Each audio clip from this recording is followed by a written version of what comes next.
Welcome to the Sleepy Historian.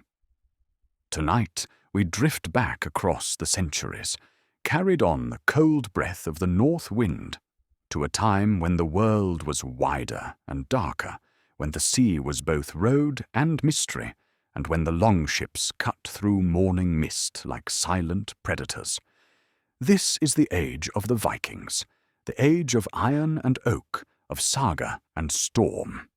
And this is the story of one man whose name was spoken from the fjords of Norway to the shores of the Mediterranean, whose legend grew so vast that it could not be contained by history alone.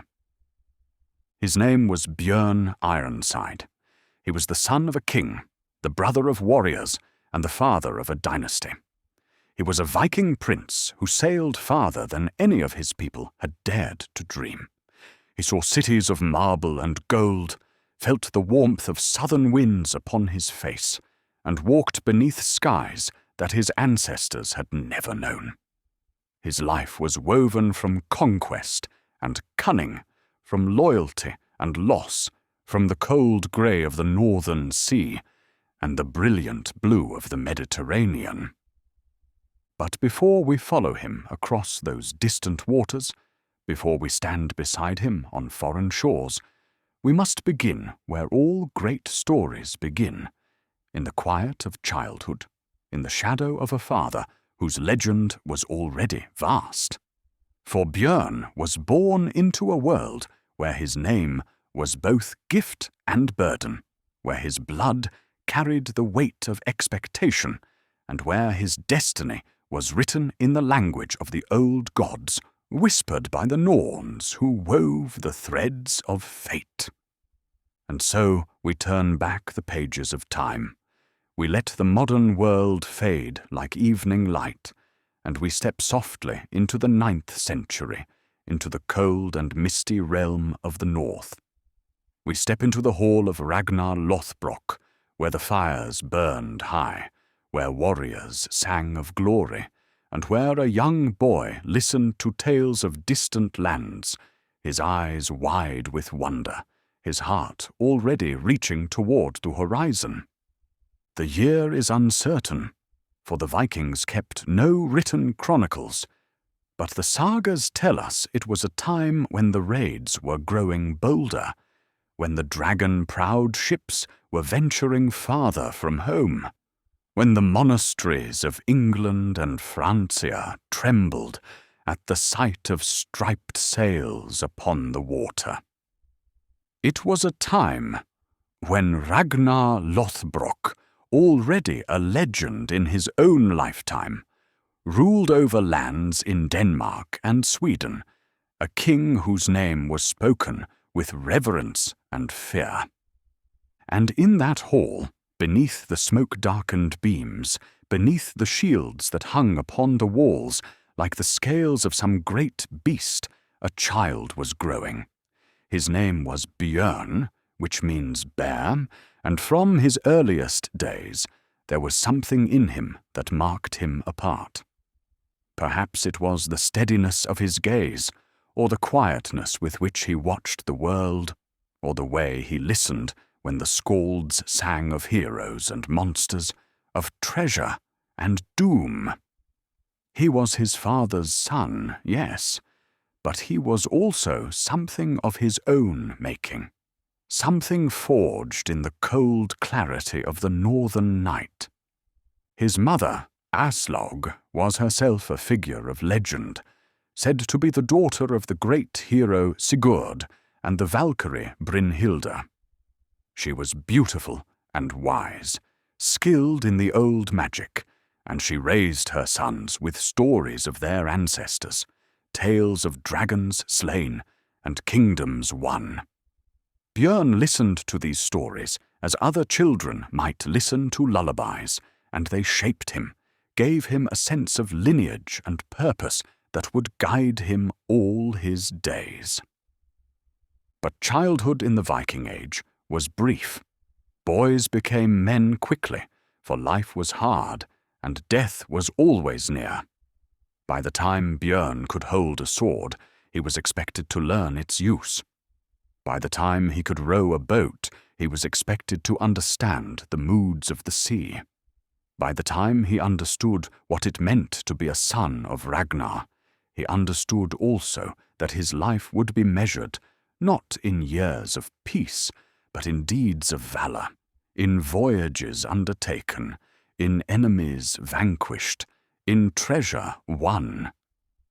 And so the boy grew, shaped by the rhythms of the north, by the long dark winters when the fires were the only light and the sagas were the only escape, and by the brief bright summers when the sun barely set and the sea called to every man who had the courage to answer. He trained with wooden swords in the courtyard, sparred with his brothers, learned to read the weather in the color of the sky and the behavior of the birds. He learned to navigate by the stars, to repair a sail, to know when the ice would break and the sailing season would begin. He had brothers, several of them, each destined for their own fame. There was Ivar, called the Boneless, whose mind was as sharp as any blade, whose strategies would one day bring kingdoms to their knees. There was Hvitserk, bold and restless, always eager for the next adventure. There was Sigurd, snake in the eye, marked by the serpent shape said to coil in his gaze. And there were others, half-brothers from Ragnar's other marriages, each vying for their father's attention, each trying to prove themselves worthy of the name they bore. But among them, Bjørn stood apart. He was not the cleverest, that was Ivar. He was not the fiercest, that honor belonged to others. But he had something else, a quality harder to name. He had steadiness. He had presence. He had the ability to inspire loyalty without demanding it, to lead without seeming to push, to hold the center when others might scatter. Even as a young man, even before his first raid, there were those who looked to him, who saw in him the qualities of a true leader. His father saw it too. Ragnar, for all his wandering, for all his many sons and many wives, recognized something in Bjørn that reminded him of himself in his younger days. There was a hunger there, yes, but also a patience. There was ambition, but also honor. And so, when the time came, when Bjørn was old enough to join his first voyage, Ragnar gave him not just permission, but his blessing, and perhaps something more, a quiet nod of recognition that said without words, "You are ready. You are my son. You will be remembered." And so the boy who had listened to sagas by the fire, who had trained with wooden swords in the courtyard, who had gazed out at the sea and dreamed of distant shores, became a man. He stepped aboard a longship for the first time, not as a passenger, but as a warrior. He felt the deck shift beneath his feet, heard the creak of the oars in their locks, smelled the salt and the tar and the sweat of the men around him. And he felt, perhaps for the first time, the full weight and wonder of what it meant to be a Viking, to be a son of the North, to be a part of something larger and older than himself. The longship was a marvel of craftsmanship, a vessel designed over generations to be both swift and seaworthy, capable of crossing open ocean or sliding up shallow rivers with equal ease. It was built of oak, its planks overlapping like the scales of a dragon, its mast tall and proud, its sail dyed in bright stripes that could be seen from miles away.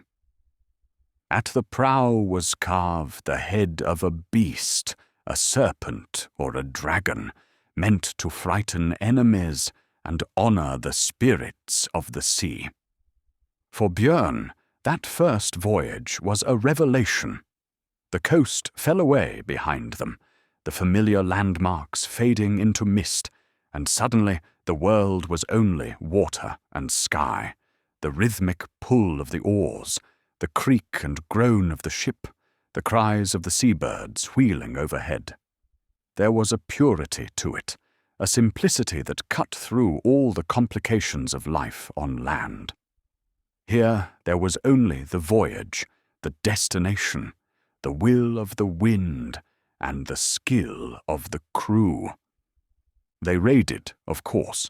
That was the purpose of such voyages, to take what could not be earned at home, to prove oneself in battle, to return with silver and stories. The targets were usually monasteries or undefended villages, places where resistance was minimal and treasure was plentiful. The Vikings were not mindless barbarians, as later chroniclers would paint them. They were pragmatic, calculating, choosing their battles carefully, striking where they could succeed, and avoiding where they might fail. For Bjørn, these early raids were lessons in leadership, in tactics, in the management of men under pressure. He learned how to read a coastline, how to judge when to strike and when to withdraw, how to keep his crew fed and rested, how to distribute plunder fairly so that no man felt cheated. He learned the language of violence, yes, but also the language of loyalty, of shared hardship, of the bond that forms between men who have faced death together and survived. And he learned something else, something that would define his entire life. He learned that the world was vast, far vaster than the sagas had suggested. Every new coast was a mystery, every river a road into the unknown.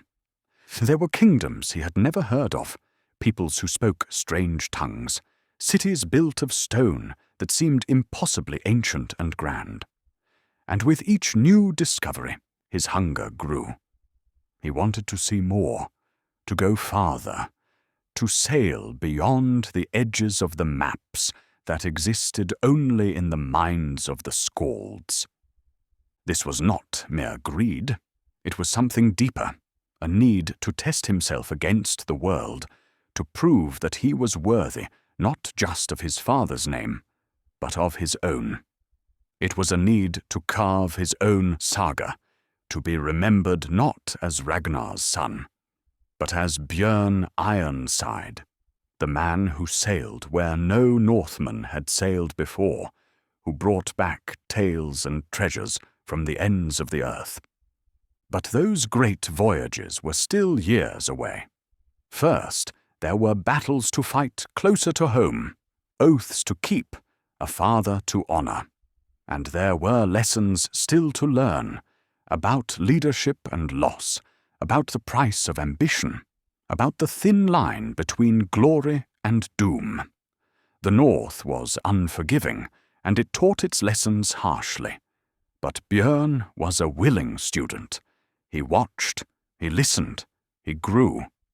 And in the long winter nights, when the ships were pulled up on shore and the men gathered in the hall to drink and boast and tell stories, Bjørn sat quietly, his mind already drifting south, already imagining the warmth of distant lands, the glitter of gold in foreign temples, the challenge of seas that no Viking had yet mastered. He was still young, but the dream was already taking shape, the great voyage that would define his life, the journey that would carry his name across the centuries. But for now, the dream was just that, a whisper in the dark, a promise made to himself in the silence of his own heart. The world waited, vast and unknowing, and Bjørn Ironside, son of Ragnar, brother of legends, future conqueror of the Mediterranean, was ready to meet it.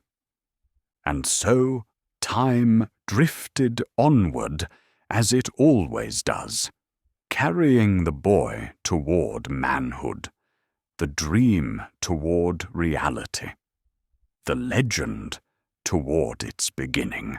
To understand Bjørn, we must first understand the shadow in which he grew, the towering figure of his father, Ragnar Lothbrok.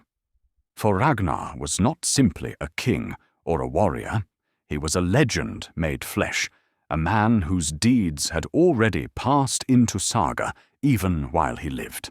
His name was spoken in whispers in the halls of England and Francia, invoked as a warning, a threat, a promise of vengeance. And for his sons, for Bjørn especially, that legacy was both inspiration and burden. Ragnar's story was already vast when Bjørn was born. He had raided across the known world, from the shores of England to the rivers of Francia, from the frozen lands of the Baltic to the wealthy cities of the Frankish Empire.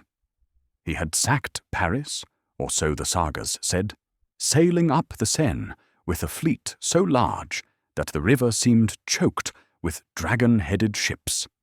He had faced kings and emperors, had won and lost and won again, had survived wounds that should have killed him, had fathered sons by several wives, each union a strategic alliance, each son a potential heir. But more than his deeds, it was Ragnar's spirit that defined him. He was restless, always seeking the next challenge, the next horizon. He was cunning, using deception and strategy as readily as strength. He was charismatic, able to inspire loyalty in men who would follow him into certain death. And he was proud, perhaps too proud, a man who believed in his own legend so completely that he sometimes forgot the limits of mortality. For Bjørn, growing up in such a shadow was no simple thing. There was pride, certainly, in being Ragnar's son. Every door opened at the mention of that name. Every warrior who met him looked for traces of the father in the son. Every skald who sang in the hall made certain to praise the lineage, to connect Bjørn to the great chain of heroes that stretched back through Ragnar to the gods themselves. But there was also pressure. The expectation that he would equal or surpass his father's deeds. The knowledge that any failure would be measured against that impossible standard. The understanding that his life was not entirely his own, that he was part of a larger story, a saga that had been begun by others and would be continued by his own sons if he was fortunate enough to have them. Aslaug, his mother, understood this. She had been raised on tales of glory herself, the daughter of Sigurd the dragon slayer, the granddaughter of kings and gods.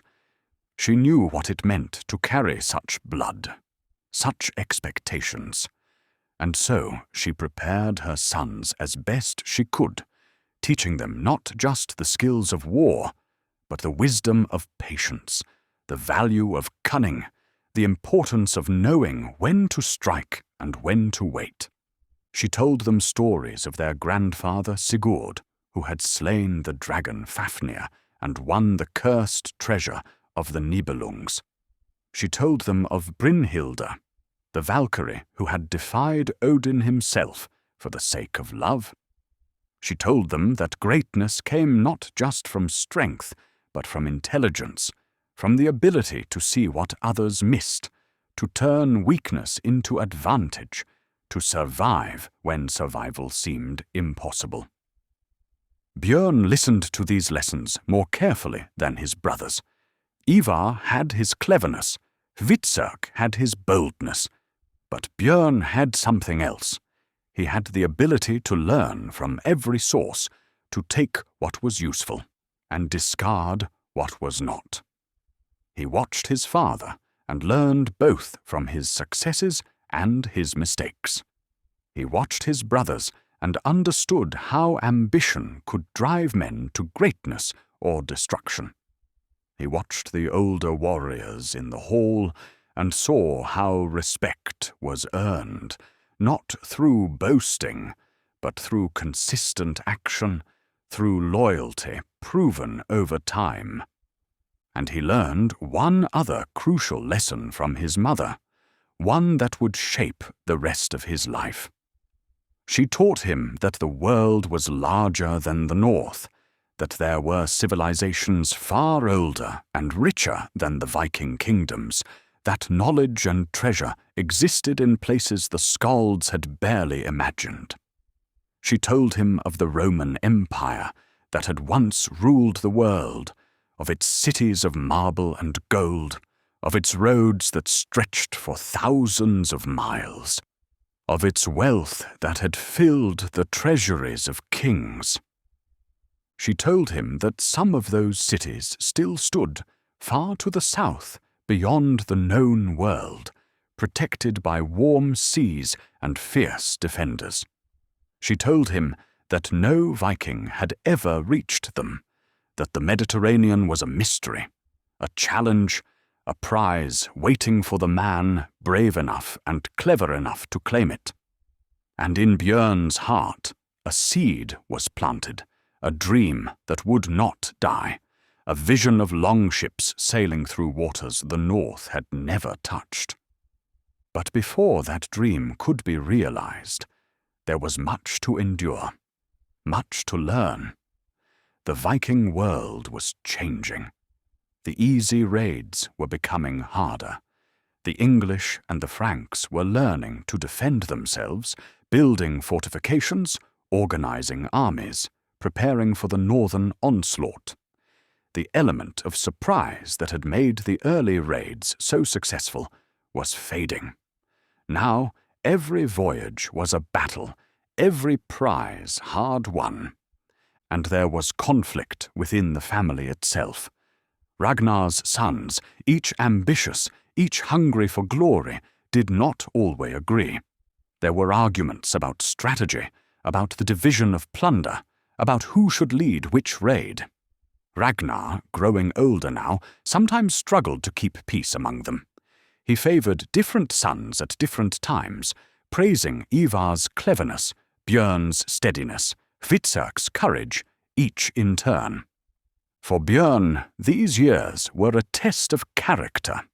He could have resented his brothers, competed with them for their father's favor. But instead, he chose a different path. He supported them when they were right, counseled them when they were wrong, and slowly earned a reputation as a peacemaker, a voice of reason in a family prone to conflict. This did not mean he was weak. In battle, he was as fierce as any of his brothers, as willing to risk his life for plunder and glory. But he fought with purpose, not rage. He killed when necessary, but did not glory in killing. He took treasure, but distributed it fairly among his men. And gradually, warriors began to seek him out, to pledge themselves to his service, recognizing in him the qualities of a true leader. There was one incident recorded in the sagas that revealed the nature of the man Bjørn was becoming. During a raid on the coast of England, a dispute arose over the division of plunder. Two groups of warriors, each loyal to different brothers, began to argue, then to shove, then to draw weapons. In moments, the entire raiding party might have descended into civil war, Viking killing Viking over silver and pride. Bjørn stepped between them. He was young still, not yet proven in great battles, but he had presence. He spoke calmly, reminding them that they were brothers in arms, that the true enemy wasn't each other, but those who would see all Vikings destroyed. He proposed a solution, a fair division that gave both sides what they needed, that satisfied honor without requiring blood. The men listened, The weapons were sheathed, the raid continued, and Bjørn's reputation grew. He was his father's son, yes, but he was becoming something more. He was becoming a leader in his own right, a man other men would follow, not out of fear or obligation, but out of respect. Ragnar noticed. In the years that followed, he began to rely on Bjørn more, to send him on important missions, to trust him with greater responsibilities. There was a bond between them, deeper perhaps than what Ragnar shared with his other sons. For Bjørn reminded Ragnar of himself in his better days, before the pride and the restlessness had begun to consume him. And perhaps Ragnar saw something else, too. Perhaps he understood that Bjørn had the potential to go farther than he ever had, to achieve things that would make even Ragnar's great deeds seem small by comparison. Perhaps he recognized in his son the qualities needed not just to raid and plunder, but to rule, to build, to leave a legacy that would endure long after the last sword was sheathed and the last ship came home. But the future was uncertain. The Norns wove their threads in patterns no man could read. And in the cold halls of the north, as winter followed winter and the ice crept down from the mountains, Bjørn Ironside prepared himself for the role he would soon be called to play. He trained, he learned, he dreamed, and he waited for the moment when he would step out of his father's shadow and into his own legend. That moment was coming. Far to the south, in England, a king was making a terrible mistake, a decision that would set in motion a chain of events that would shake the world. And Bjørn, along with his brothers, would be at the center of that storm, leading an army unlike any the North had ever assembled, seeking vengeance for a father betrayed, seeking glory for themselves, seeking to carve their names so deeply into the world that time itself could never erase them. But for now, there was only the waiting, the preparation, the quiet knowledge that everything was about to change. The age of small raids was ending. The age of conquest was beginning. And Bjørn Ironside, the Bear of the North, the son of legend, the future king, stood ready to seize his destiny. And so the days passed, and the seasons turned, and the young man grew into his strength, and the dream of the Mediterranean grew brighter in his mind, a promise of glory yet to come, a vision of ships sailing through azure waters under a golden sun, far from the cold grey north, far from the shadow of his father, into a world that waited unknowing for the arrival of the Vikings. The first time Bjørn killed a man, it was not glorious. It was not like the songs the Skalds sang, where heroes faced their enemies in single combat and won through skill and courage. It was quick and brutal and strangely ordinary, the kind of death that happens 100 times in a raid, unremarked, unremembered, except by the man who died and the man who killed him. They had landed on the coast of Northumbria, a small force, perhaps 3 ships, seeking plunder from an isolated monastery. The monks had heard the Vikings were coming and had tried to flee, but some remained, hiding in the stone buildings, praying to their god for deliverance. Bjørn and the others went through the buildings methodically, searching for silver and gold, for the treasures that such places often hoarded. In a small chapel, Bjørn found a young monk, barely older than himself, clutching a wooden cross and whispering prayers in Latin. Their eyes met. For a moment neither moved. Then the monk lunged, surprising Bjørn, swinging the heavy cross like a weapon. Bjørn's training took over. His sword came up, blocked the blow, twisted, found flesh. The monk fell, blood spreading across his brown robes, his prayers ending in a gasp. Bjørn stood over him, breathing hard, feeling the weight of what he had just done. This was his first kill, the moment that marked the transition from boy to warrior, from student to practitioner of the Viking craft. He expected to feel something, triumph or regret, or the battle joy the skalds sang about. Instead, he felt only a strange emptiness, a recognition that death was both more and less than he had imagined. Later, when the raid was over and they were back on the ships sailing home with their plunder, one of the older warriors clapped him on the shoulder. "You did well," the man said. "Your first kill.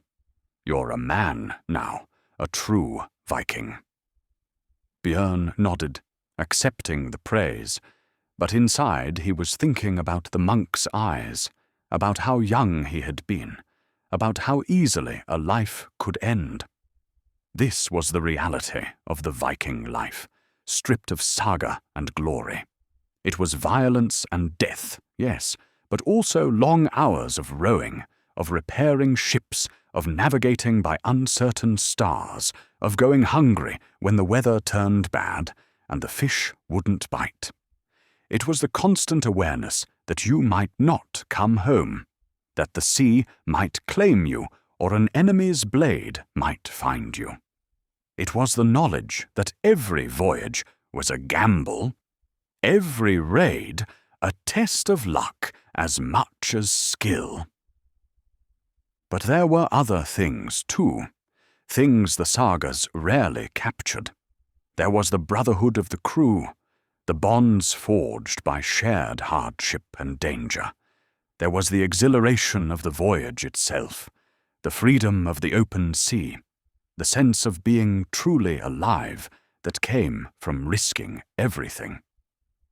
There was the pride of bringing treasure home, of seeing your family's eyes light up, of knowing that you had provided, that you had succeeded where others had failed. For Bjørn, these early years of raiding were a time of intense learning. Every voyage taught him something new about leadership, about the sea, about himself. He learned to read men as well as he read the weather, to know who could be trusted in battle and who might break. He learned to make decisions quickly, to weigh risks and rewards in the space of a heartbeat, to commit fully once a choice was made. He learned, too, about the lands they raided. England was a patchwork of small kingdoms, often at war with each other, weakened by internal conflict. The monasteries were wealthy because they were exempt from taxation, because the faithful gave them gifts, hoping to secure their place in heaven. The English warriors were brave enough, but they fought in the old Roman style, in dense formations with heavy armor, and they were slow to react to the swift, mobile tactics of the Vikings. Francia was different. The Frankish Empire was larger, better organized, with professional armies and fortified cities. Raiding there was more dangerous, but potentially more rewarding. The cities of the Seine and the Loire held treasures beyond imagining, silks and spices from the east, gold and silver from across the empire, relics of saints housed in jeweled reliquaries. Bjørn participated in several raids into Francia, usually under his father's leadership. He saw Paris for the first time from the deck of a longship, sailing up the Seine in a fleet so large that the Franks must have thought the end of the world had come. The city was magnificent, even to Viking eyes accustomed to the simplicities of the north. Stone bridges spanned the river. Churches with tall spires rose above the houses.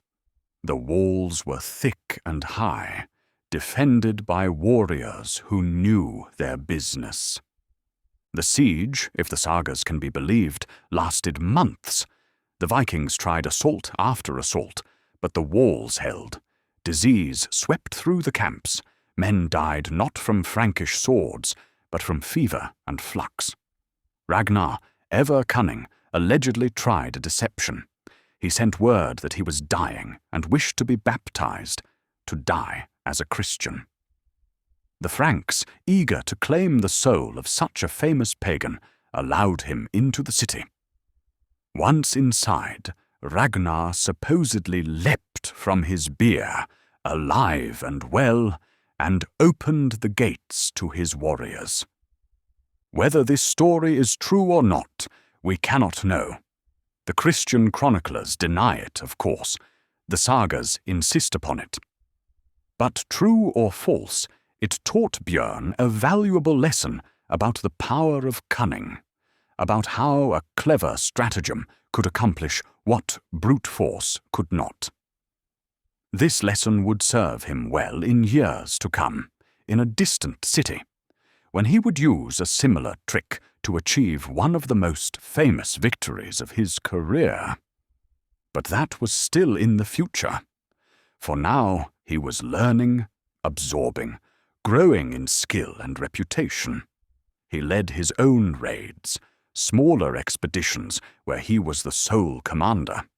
He developed his own style of leadership, less dramatic than his father's, more steady and reliable. Men knew that if they followed Bjørn, they would be treated fairly, that the risks would be calculated, that the rewards would be shared justly. He also began to think about the future, about what came after the raiding. For most Vikings, the goal was simple: accumulate enough wealth to buy land, to settle down, to become a jarl or even a king. But Bjørn wanted something more. He wanted to be remembered. He wanted to achieve something so remarkable that the skalds would sing of it for generations, something that would make his name immortal. And always, in the back of his mind, was the dream his mother had planted, the vision of the Mediterranean, of cities bathed in southern sunlight, of treasures beyond counting, of a voyage that would take him farther than any Viking had ever gone. It was an impossible dream, or so it seemed to most. The Mediterranean was guarded by the Straits of Gibraltar, controlled by the Moors, who would never allow a Viking fleet to pass. The distances were vast, the dangers unknown. But Bjørn was patient. He knew that such a voyage would require more than courage. It would require ships in perfect condition, crews of the most skilled sailors, alliances with other leaders, careful planning, and a great deal of luck. It would require him to be not just a warrior, but a strategist, a diplomat, a visionary. And so he prepared, learning everything he could about the southern lands, talking to merchants who had traded there, studying the Roman maps that occasionally appeared in the plunder, imagining the route, the challenges, the glory that would come from success. But before that dream could be pursued, there was a more immediate obligation, a duty to his father and his family that couldn't be ignored. For news came from England, terrible news, news that would change everything. Ragnar had been captured.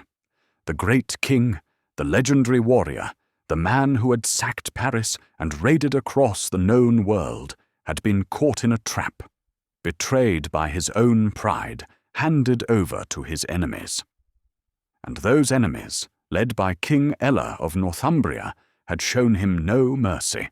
They had thrown him into a pit of snakes, left him to die in agony, his last moments filled with pain and the mocking laughter of his captors.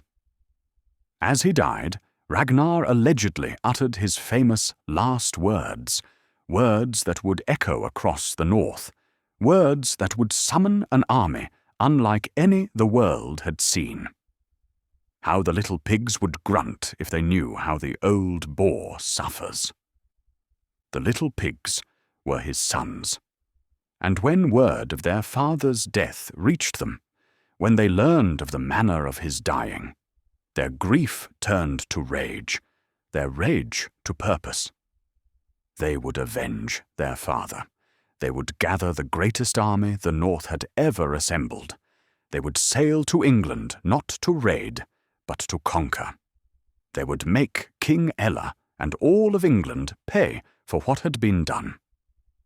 And Bjørn, still young, still untested in truly large-scale warfare, found himself at the center of this great undertaking. For this was not a raid. This was an invasion.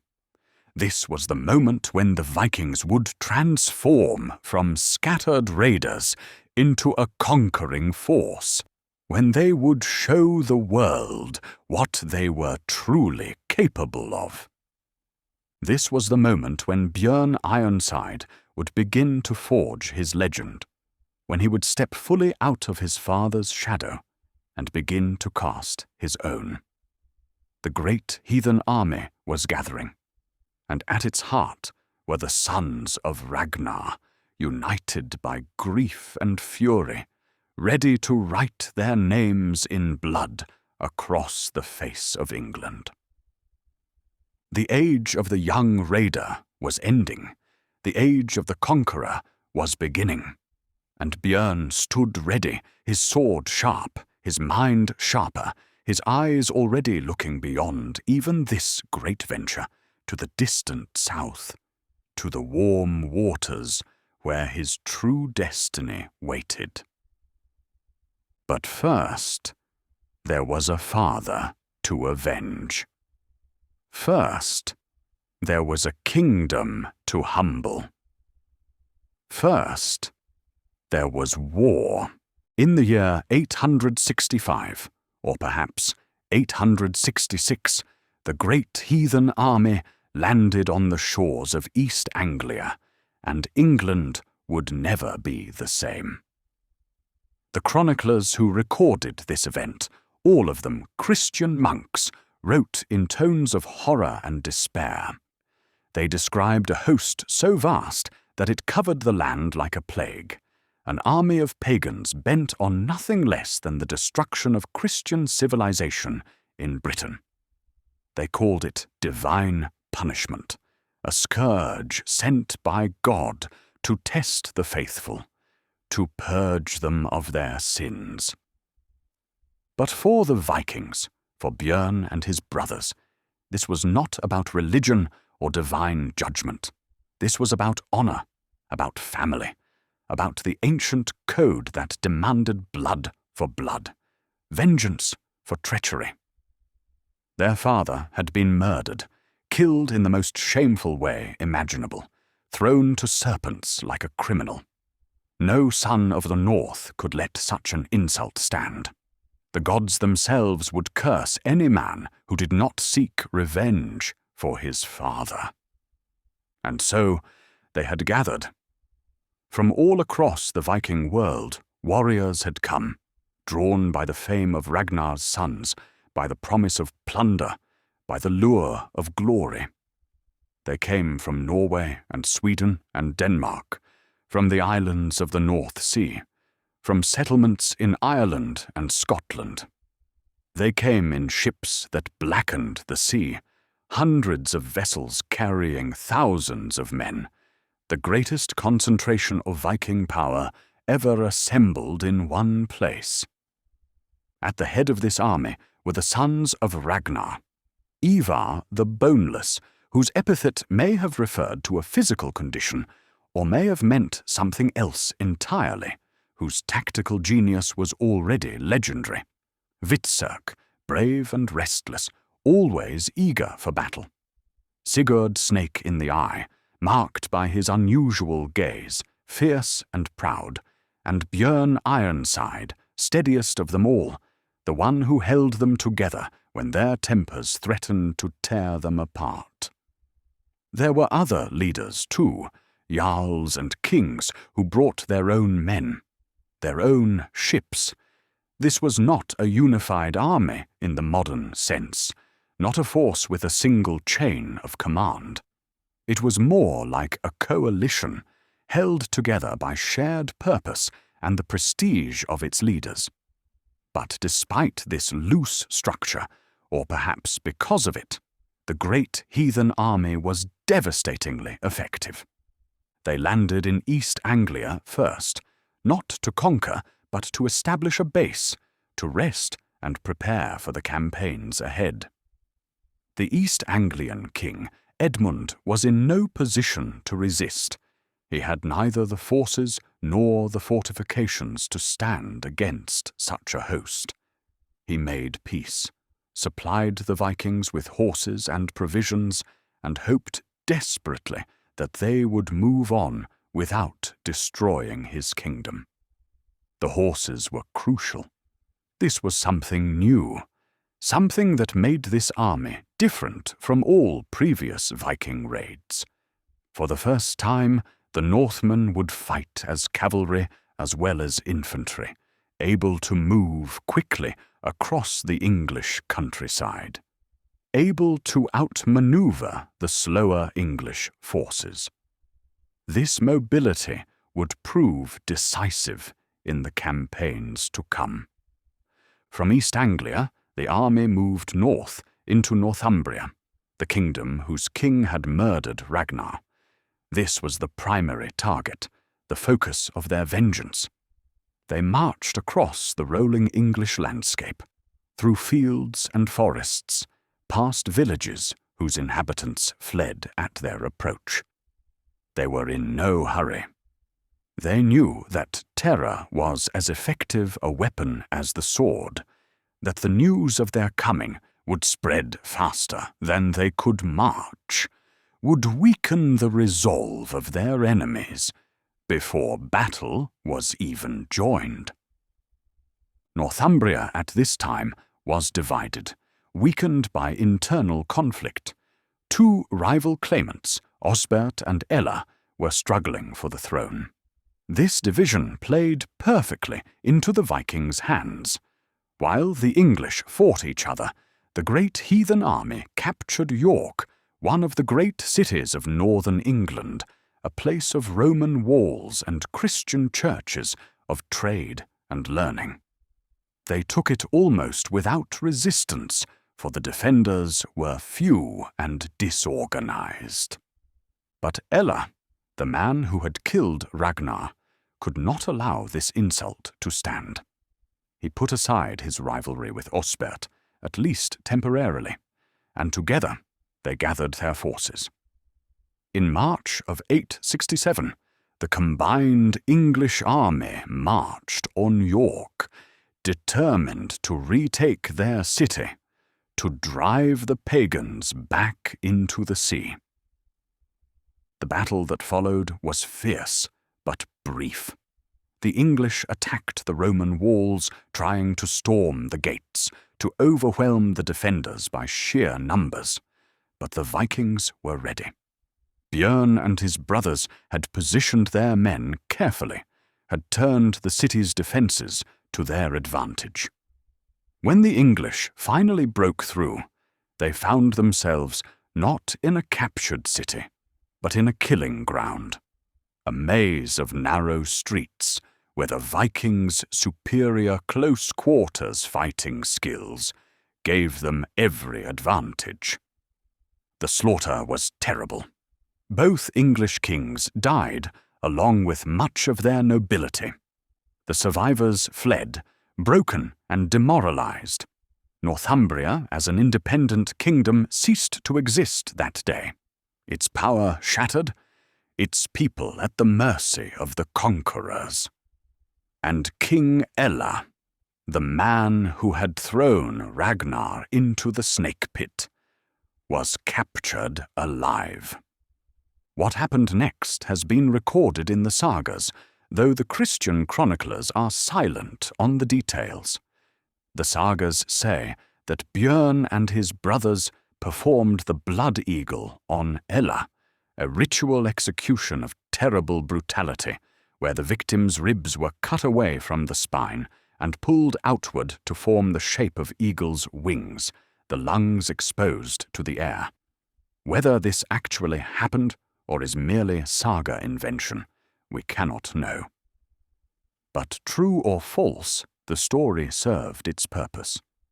It told the world that the sons of Ragnar had avenged their father, that the blood debt had been paid in full.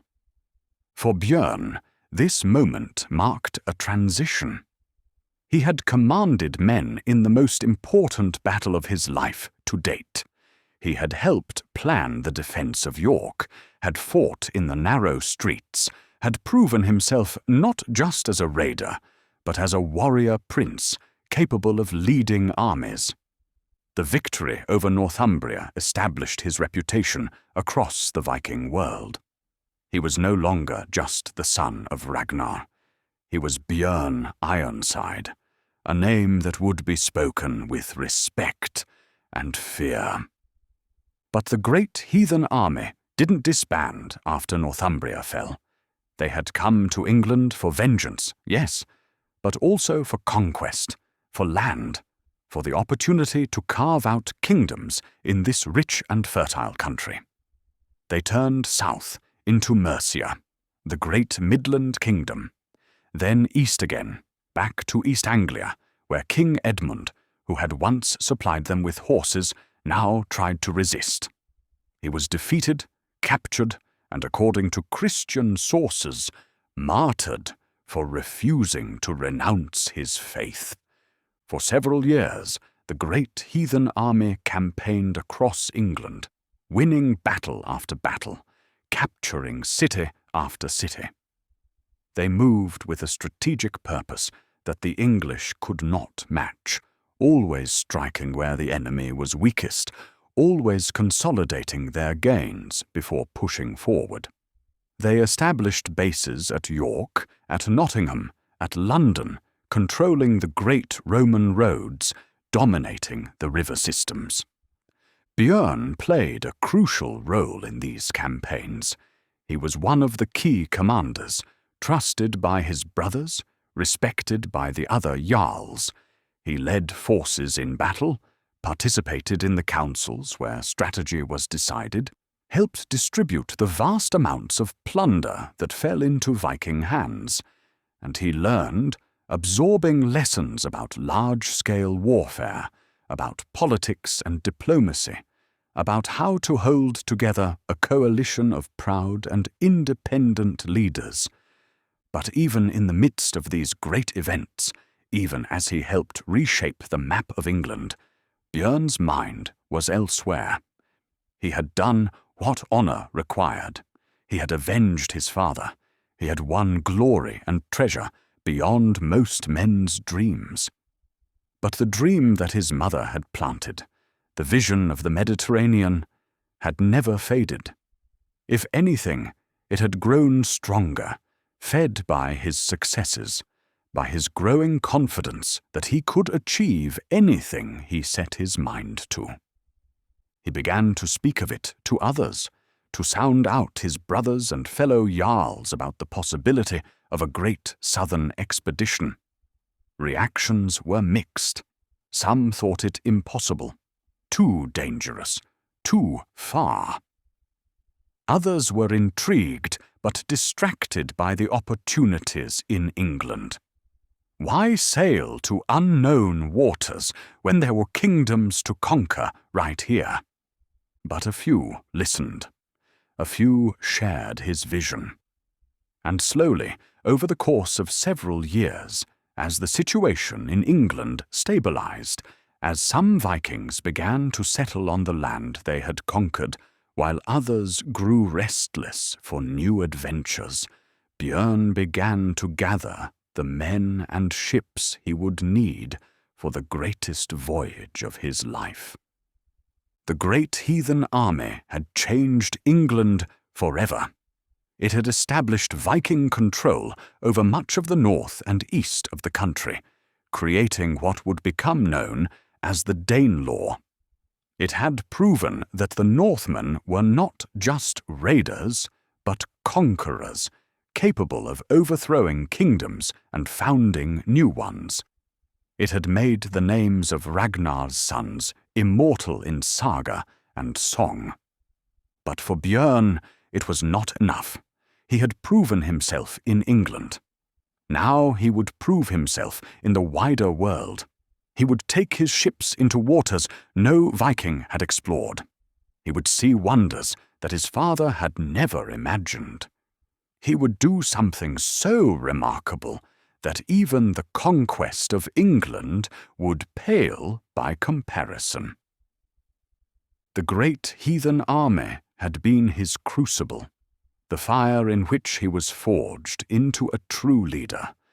But the Mediterranean would be his masterpiece, the achievement by which history would remember him. And as he stood on the walls of York, looking south toward the sea, toward the distant lands that called to him like a siren song, he knew that his greatest adventure was still to come. The age of conquest in England was reaching its conclusion. The age of exploration was about to begin. And Bjørn Ironside, the Bear of the North, the son of legend, the avenger of Ragnar, stood ready to set sail into the unknown, to carry the dragon-headed prow of his ship farther than any of his people had dared to dream. In the quiet years that followed the conquest of England, while some Vikings settled into the lands they had won and others returned north with their plunder, Bjørn found himself in that rare and precious state where a man's dreams align with his means. He had wealth, won in 100 battles. He had reputation, earned through leadership and valor. He had loyal followers, warriors who would sail to the ends of the earth if he commanded it. And he had time, blessed time, to plan the voyage that had haunted his thoughts since childhood. The dream had become more than mere fantasy. It had taken shape, grown solid, become something that could be spoken aloud without inviting mockery. He would sail to the Mediterranean. He would lead a fleet of Vikings farther south than any had gone before. He would see the lands the Romans had ruled, the cities of legend, the shores where civilization itself had been born. He would return with treasure and tales that would make him immortal. But such a voyage required more than courage. It required knowledge, preparation, resources on a scale that even the conquest of England had not demanded. A raid on England meant a few days' sailing, familiar waters, enemies whose capabilities were understood. The Mediterranean meant months at sea, unknown currents and winds, peoples whose languages and customs were mysteries, defenders whose strength was legendary. Bjørn approached the challenge methodically, as was his nature. He began by gathering information, seeking out anyone who had knowledge of the southern seas. He spoke with merchants who had traded in Francia and Iberia, with captives who had lived in the lands controlled by the Moors, with Irish monks who possessed copies of Roman geographical texts. Slowly, piece by piece, he assembled a picture of the journey ahead. The route would take them first along the Atlantic coast of Francia, then down past the Christian kingdoms of northern Iberia, then through the Straits of Gibraltar, controlled by the Moorish Caliphate based in Cordoba. This strait, the Pillars of Heracles, as the ancients had called it, was the Great Barrier, the gateway to the Mediterranean. If they could pass through, if they could evade or defeat the Moorish fleet that guarded it, then the entire inland sea would lie open before them. Beyond the strait lay a world of wonders. To the south was the coast of Africa, controlled by the Moors, rich in gold and spices. To the north was the southern coast of Francia and the lands of Italy, where the remnants of the Roman Empire still stood. And farther east, though they could hardly dream of going so far, lay Byzantium, the great city of Constantinople, the richest and most powerful city in the world, heir to Rome's glory. The planning took years. Bjørn had to recruit crews, men willing to leave their families and homes for a voyage that might last 2 years or more, that might end in death far from the north. He had to find ships, not just any longships, but the finest available. Vessels that could withstand ocean storms and Mediterranean calms, that could be rowed when the wind failed and sailed when it favored them. He chose his captains carefully, men he had fought beside in England, men whose skill and loyalty he trusted absolutely. Among them was a warrior named Hastein, or Hastinga as the Norse called him, a man of ambition and cunning who would prove both an invaluable ally and eventually a rival. Together, they planned the voyage, studied the routes, calculated provisions, prepared for every contingency they could imagine. The fleet that assembled was impressive, perhaps 60 ships, maybe more. The sagas vary in their numbers, as they often do, but all agree that this was a major expedition, a floating army capable of raiding or trading, of fighting or fleeing as circumstances demanded.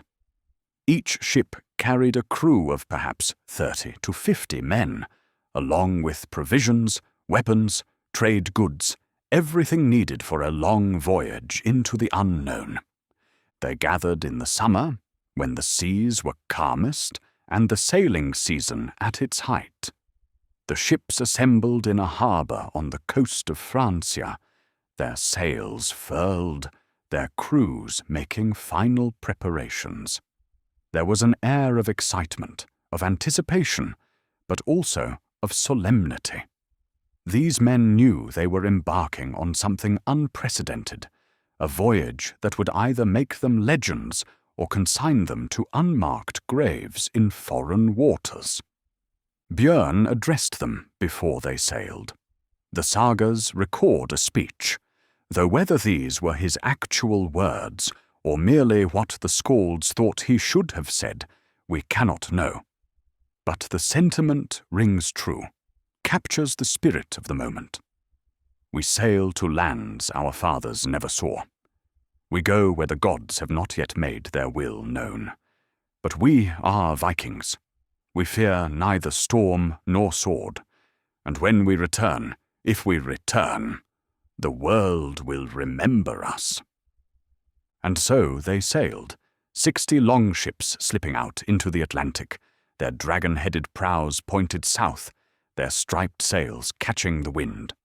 The coast of Francia fell away behind them. The familiar world receded.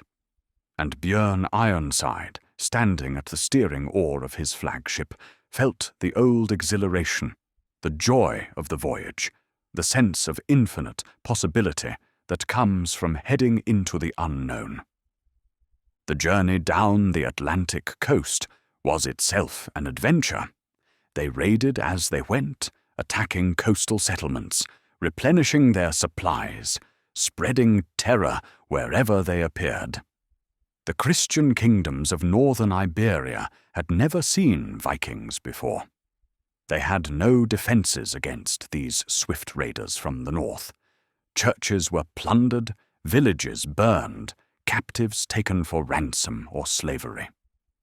But Bjørn kept the fleet moving.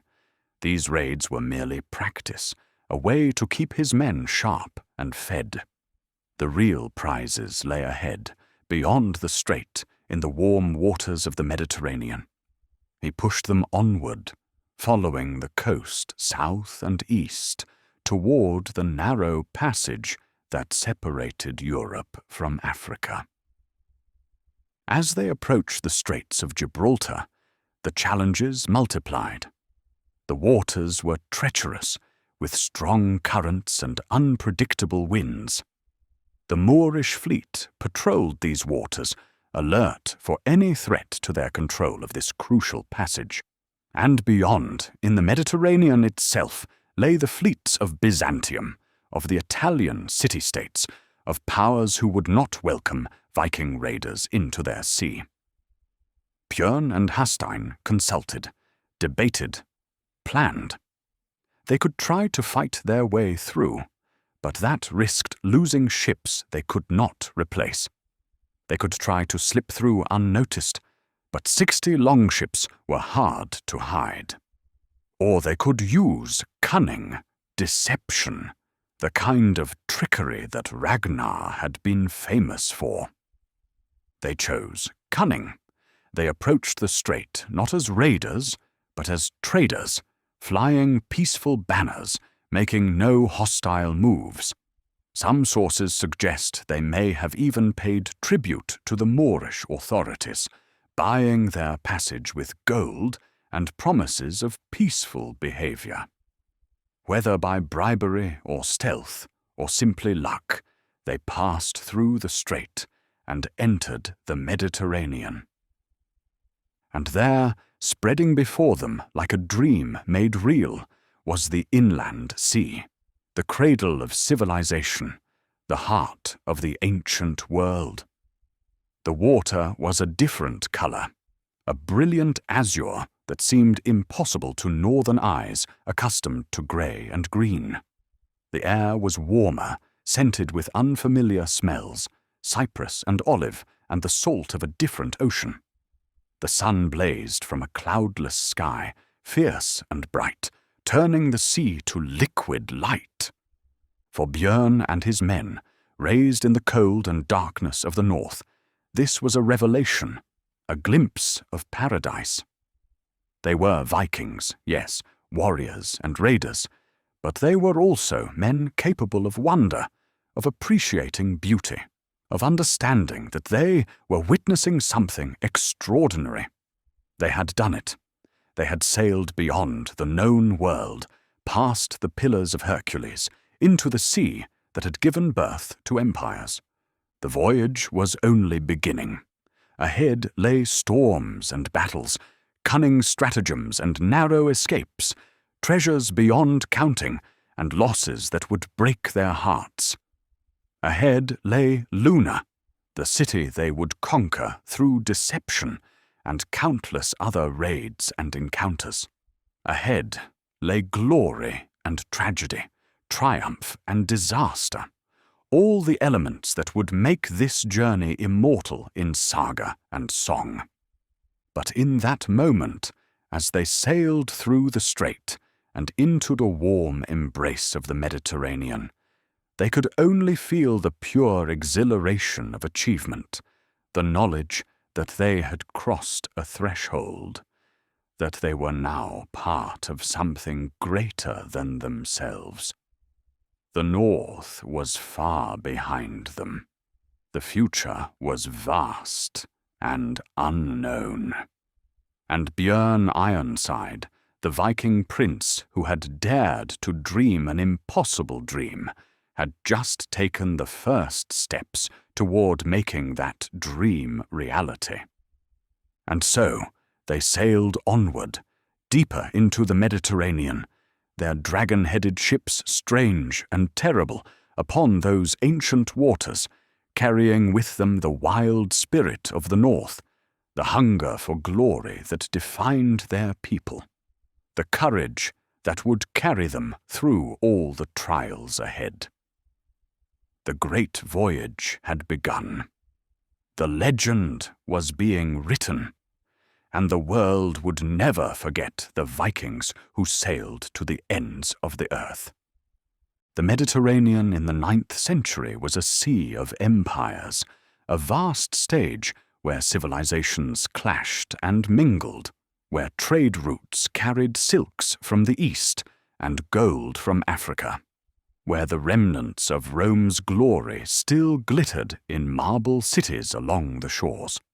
Into this ancient, sophisticated world came the Vikings, crude and barbaric in the eyes of those who saw them, yet possessed of a vitality and daring that the older civilizations had long since lost. Bjørn's fleet moved along the Spanish coast first, keeping land in sight, raiding where opportunities presented themselves. They struck at coastal towns and villages, at monasteries and small ports, anywhere they could find food and plunder without risking a major battle. These were not the helpless targets they had found in England and Francia. These were people who had lived with the threat of Moorish raids for generations, who knew how to defend themselves, who fled to fortified strongholds at the first sight of strange sails. But the Vikings were patient and cunning. They learned quickly, adapted their tactics, found the weak points in every defense. They discovered that the Mediterranean peoples, accustomed to galleys that required harbors and could not navigate shallow waters, were not prepared for longships that could beach on any shore, that could appear anywhere along hundreds of miles of coastline. They raided the Balearic Islands, swooping down on Majorca and Minorca like hawks on doves. These islands were wealthy, their inhabitants living in comfortable prosperity, unprepared for the ferocity of northern raiders. The Vikings took what they wanted and vanished before any organized resistance could form, their ships loaded with silver and silk, with wine and olive oil, with all the luxuries of the southern world. From the Balearics they crossed to the coast of southern Francia, to the region known as Provence. Here the pickings were even richer. The cities were older, the churches more ornate, the treasures more abundant. They sacked Nimes and Arles, ancient Roman cities, walking through streets that Caesar's legions had walked, taking gold from temples that had stood for 1,000 years. But they were careful not to linger too long in any one place. Bjørn had learned from his father's campaigns the importance of mobility, of striking and withdrawing before the enemy could concentrate their forces. They moved constantly, appearing off one coast, then vanishing, only to reappear 100 miles away, days later. The Mediterranean powers, the Byzantines and the Franks and the Moors, knew the Vikings were there, but could not pin them down, could not bring them to battle on terms favorable to the defenders. And always they moved eastward, deeper into the Mediterranean, closer to Italy, to the heart of what had once been the Roman Empire. For Bjørn had a goal, a specific target that he had been planning for since before they had left Francia. He had heard tales of a great city in Italy, a place of marble and gold, of churches filled with relics and treasures, a city that had never been successfully besieged, that considered itself impregnable behind its massive walls. The name of this city was Luna, and Bjørn meant to take it. Luna, in northwestern Italy, was not the greatest city in Italy, but it was significant, wealthy, well defended. Its white marble buildings gleamed in the Italian sun. Its walls were thick and high, built by Roman engineers to withstand any assault. Its garrison was well trained, its people confident in their safety. No barbarian horde had ever taken Luna by storm. No army had ever broken through those walls. But Bjørn didn't plan to storm the walls. He had a better idea, a stratagem worthy of his father, a deception that would turn the city's confidence against itself. As the Viking fleet approached Luna, Bjørn sent messengers ahead under a flag of truce. These messengers carried a story, carefully crafted, designed to exploit the assumptions and prejudices of the Christian Italians. They said that their leader, a great Viking jarl named Bjørn, was dying. He had converted to Christianity, had seen the error of his pagan ways, and now wished only to be baptized before he died and to be buried in Christian ground within the city walls. Would the good people of Luna, in Christian charity, allow this dying man his final wish? The authorities of Luna debated. Some were suspicious, sensing a trap. But others argued that this was an opportunity, a chance to demonstrate Christian mercy, perhaps even to encourage other Vikings to abandon their pagan ways. And besides, what harm could come from allowing a single dying man into the city? They agreed to the request, and so the gates were opened. A solemn procession approached, Viking warriors carrying a bier on which lay Bjørn, apparently near death, covered in fine cloth. The priests of Luna came out to meet them, ready to perform the baptism. The procession moved slowly through the gates, into the heart of the city, toward the cathedral where the ceremony would take place. And then, in the heart of Luna, in the sacred space of the cathedral itself, the deception was revealed. Bjørn leapt from the bier, very much alive, sword in hand. His warriors threw aside their mournful demeanor and drew their weapons. The gates, which had been left open for the funeral procession, were seized by more Vikings who had been waiting outside. In moments, the impossible had happened. Luna, impregnable Luna, had been taken without a siege, without a battle, through nothing but cunning and the willingness to lie. What followed was the usual aftermath of a Viking raid: looting, killing, the taking of captives and treasure. The churches were stripped of their gold and silver, the wealthy houses plundered, the population terrorized. Luna, which had stood inviolate for centuries, fell in a single day to a barbarian trick that would have been understood and appreciated by the ancient Greeks who had once used a similar stratagem at Troy.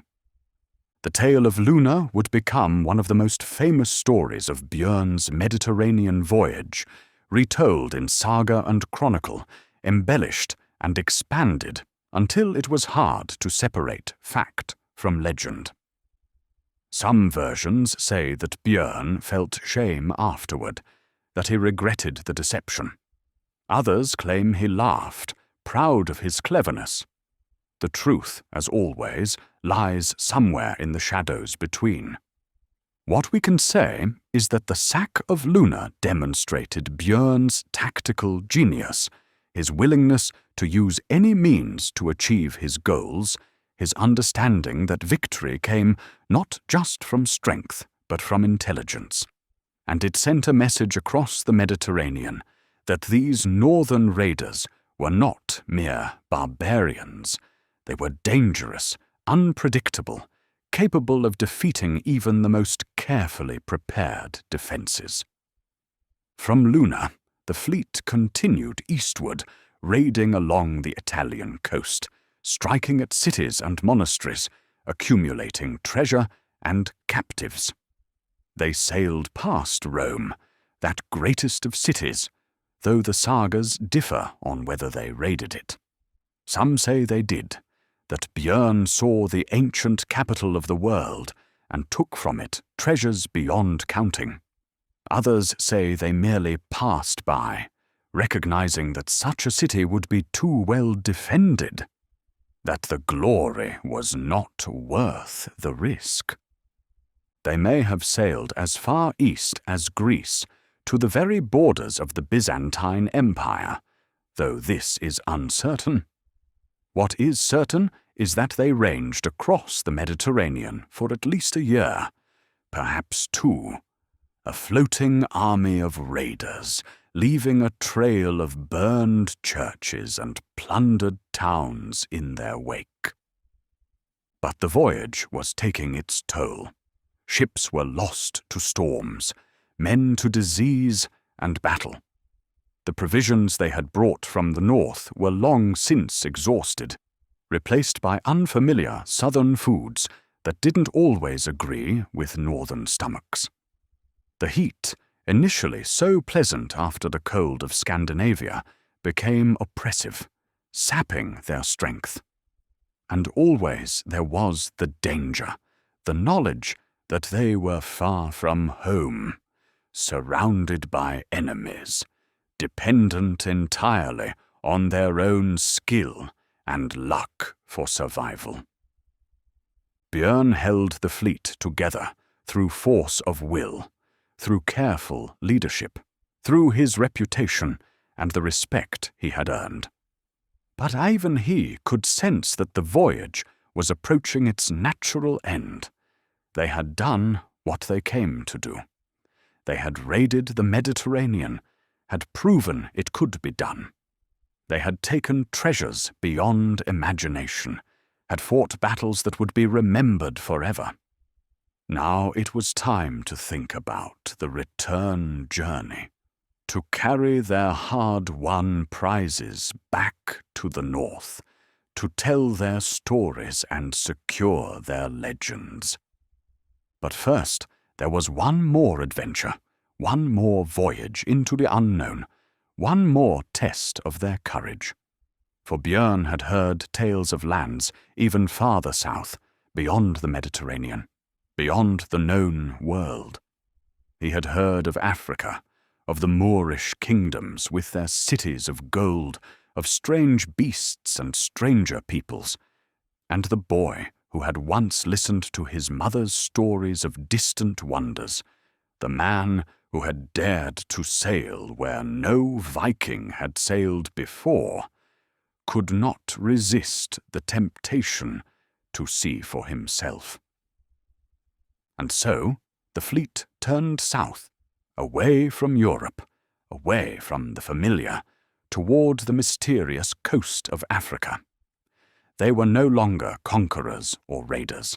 They were explorers, venturing into waters where even the Romans had rarely sailed, to the very edge of what the medieval mind considered the habitable world. What they would find there, what adventures and disasters awaited them, would test them as they had never been tested before. But that story must wait for the next telling.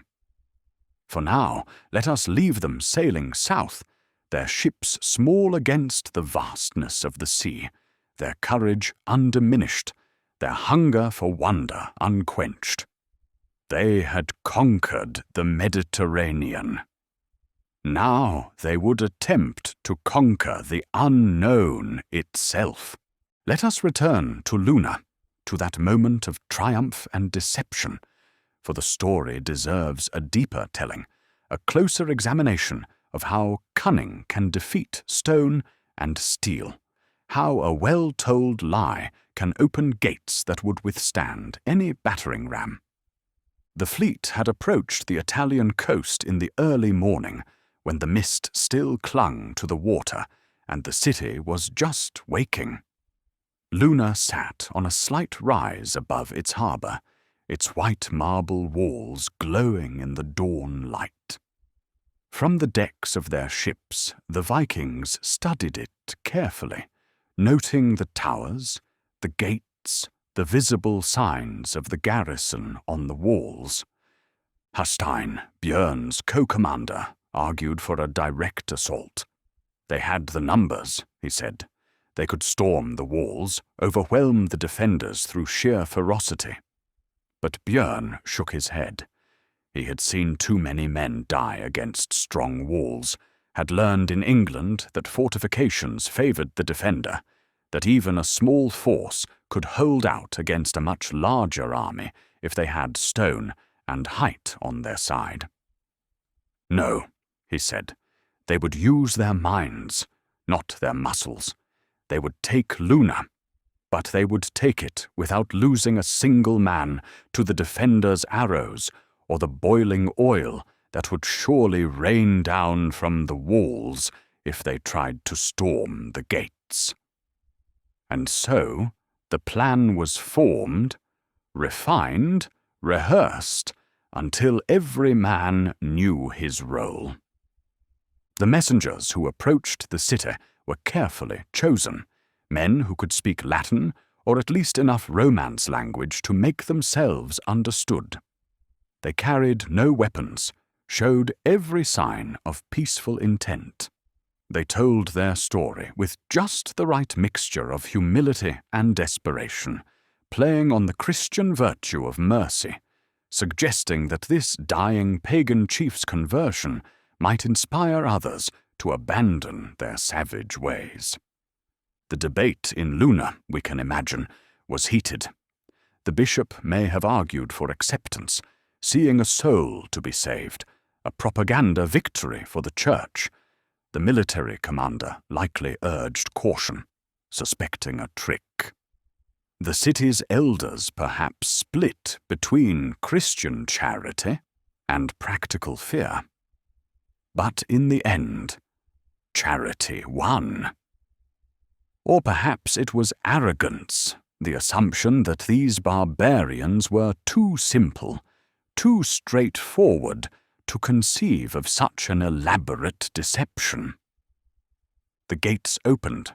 The procession entered, moving slowly, as befitted a funeral cortege.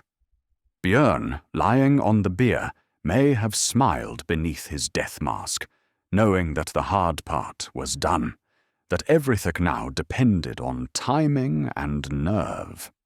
The Cathedral of Luna was magnificent, its interior cool and shadowy, its walls covered with frescoes depicting scenes from the Bible. The priests had prepared for the baptism, the holy water ready, the prayers memorized. The Vikings, supposedly grieving, filed in quietly, filling the space, positioning themselves near the doors, the choir, anywhere a sword might be needed. And then came the moment. Later, the skalds would sing of how Bjørn rose from the dead, like Lazarus, how his eyes burned with pagan fire, how his roar of defiance echoed from the cathedral's stones. The reality was probably less dramatic, but no less effective. He simply stood up, drew his sword, and gave the signal. His men attacked, cutting down the priests and guards before they could react. Other Vikings seized the gates, preventing them from being closed, and within minutes an entire army was pouring into Luna, the city that had thought itself safe now, suddenly at the mercy of northern wolves. The sack that followed was thorough and terrible. The Vikings had been at sea for months, living on short rations, enduring storms and disease. Now they had before them all the wealth and luxury of an Italian city. They took everything, the gold from the churches, the silver from the houses, the fine cloth and wine and olive oil. They took women as captives, young men as slaves. They took jewelry and weapons and anything else that could be carried or traded. Some defenders tried to resist, to mount a counterattack, to retake the gates. But they were disorganized, caught completely by surprise, their confidence shattered by the sudden reversal. The Vikings cut them down methodically, their superior training and experience telling even in the chaos of urban combat. By evening, Luna was a conquered city, its wealth transferred to Viking ships, its people huddled in terror, its pride broken. The Vikings spent the night there, feasting on food and wine looted from the city's storehouses, celebrating their victory, singing songs of their cleverness. But Bjørn did not celebrate. He walked through the city as the shadows lengthened, looking at what they had done, at the bodies in the streets, the smoke rising from burned buildings, the tears of captives being herded toward the ships.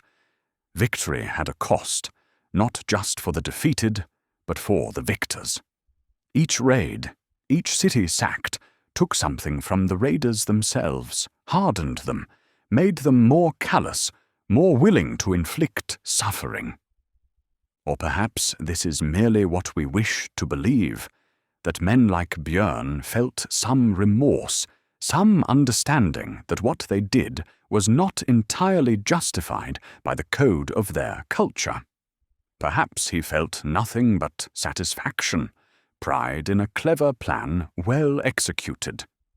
We cannot know his heart. We can only record his deeds and let each generation judge him according to its own values. What we do know is that the sack of Luna became legendary, that it was talked about across the Mediterranean, that it changed how the coastal cities viewed the Viking threat. No longer could they rely on walls and distance. These northern raiders were clever, patient, willing to use any stratagem to achieve their goals. Defense required not just strong walls, but constant vigilance, an understanding that the enemy might come disguised as friend, that mercy could be turned into a weapon. And for the Vikings, for Bjørn and his men, Luna proved something important. It proved that they belonged here, in this sea of ancient empires, that they could match wits with the most sophisticated civilizations in the world, and win. They were not just raiders anymore. They were a force to be reckoned with, warriors whose names would be remembered long after they had sailed home. The fleet left Luna after 2 days, their ships heavy with plunder, their sails straining under the weight of treasure. They left behind a city that would eventually recover, but would never quite forget, that would tell the story of the Viking deception for generations, embellishing it perhaps, but never quite capturing the raw audacity of what Bjørn had achieved. And they sailed onward along the Italian coast, past other cities that heard of Luna, and closed their gates and prayed that the Northmen would pass them by. They sailed with the satisfaction of a job well done, with the knowledge that they had added another chapter to the saga of Bjørn Ironside, another tale for the skalds to sing when they returned home. But the voyage was far from over. Ahead lay more adventures, more dangers, more tests of their courage and cunning. The Mediterranean was a large sea, and they had barely begun to explore it. And beyond the Mediterranean lay Africa, the mysterious south, the edge of the world where monsters and miracles supposedly dwelt in equal measure. Bjørn stood at the prow of his ship, looking ahead into the blue distance, and felt that old familiar pull, the hunger for the horizon that had driven him all his life. Luna was a triumph, yes, but it was not the end. It was merely another step on a journey that seemed to have no final destination, that always promised something new beyond the next headland, the next island, the next conquest. And so they sailed, 60 longships filled with hardened warriors, laden with the treasures of a sacked city, carrying with them stories that would be told for 1,000 years, stories of cunning and courage, of deception and daring, of the Viking prince who took a city through a trick that would have made Odysseus proud. The legend of Bjørn Ironside was growing, spreading like ripples across the waters of the Mediterranean. And though none of them knew it yet, the journey was still only half complete. The greatest challenges, the most terrifying adventures, the moments that would truly test their mettle, still lay ahead, in the hot lands of Africa, in the storms of the open ocean, in the long journey home to the cold grey north. But that is for the next telling.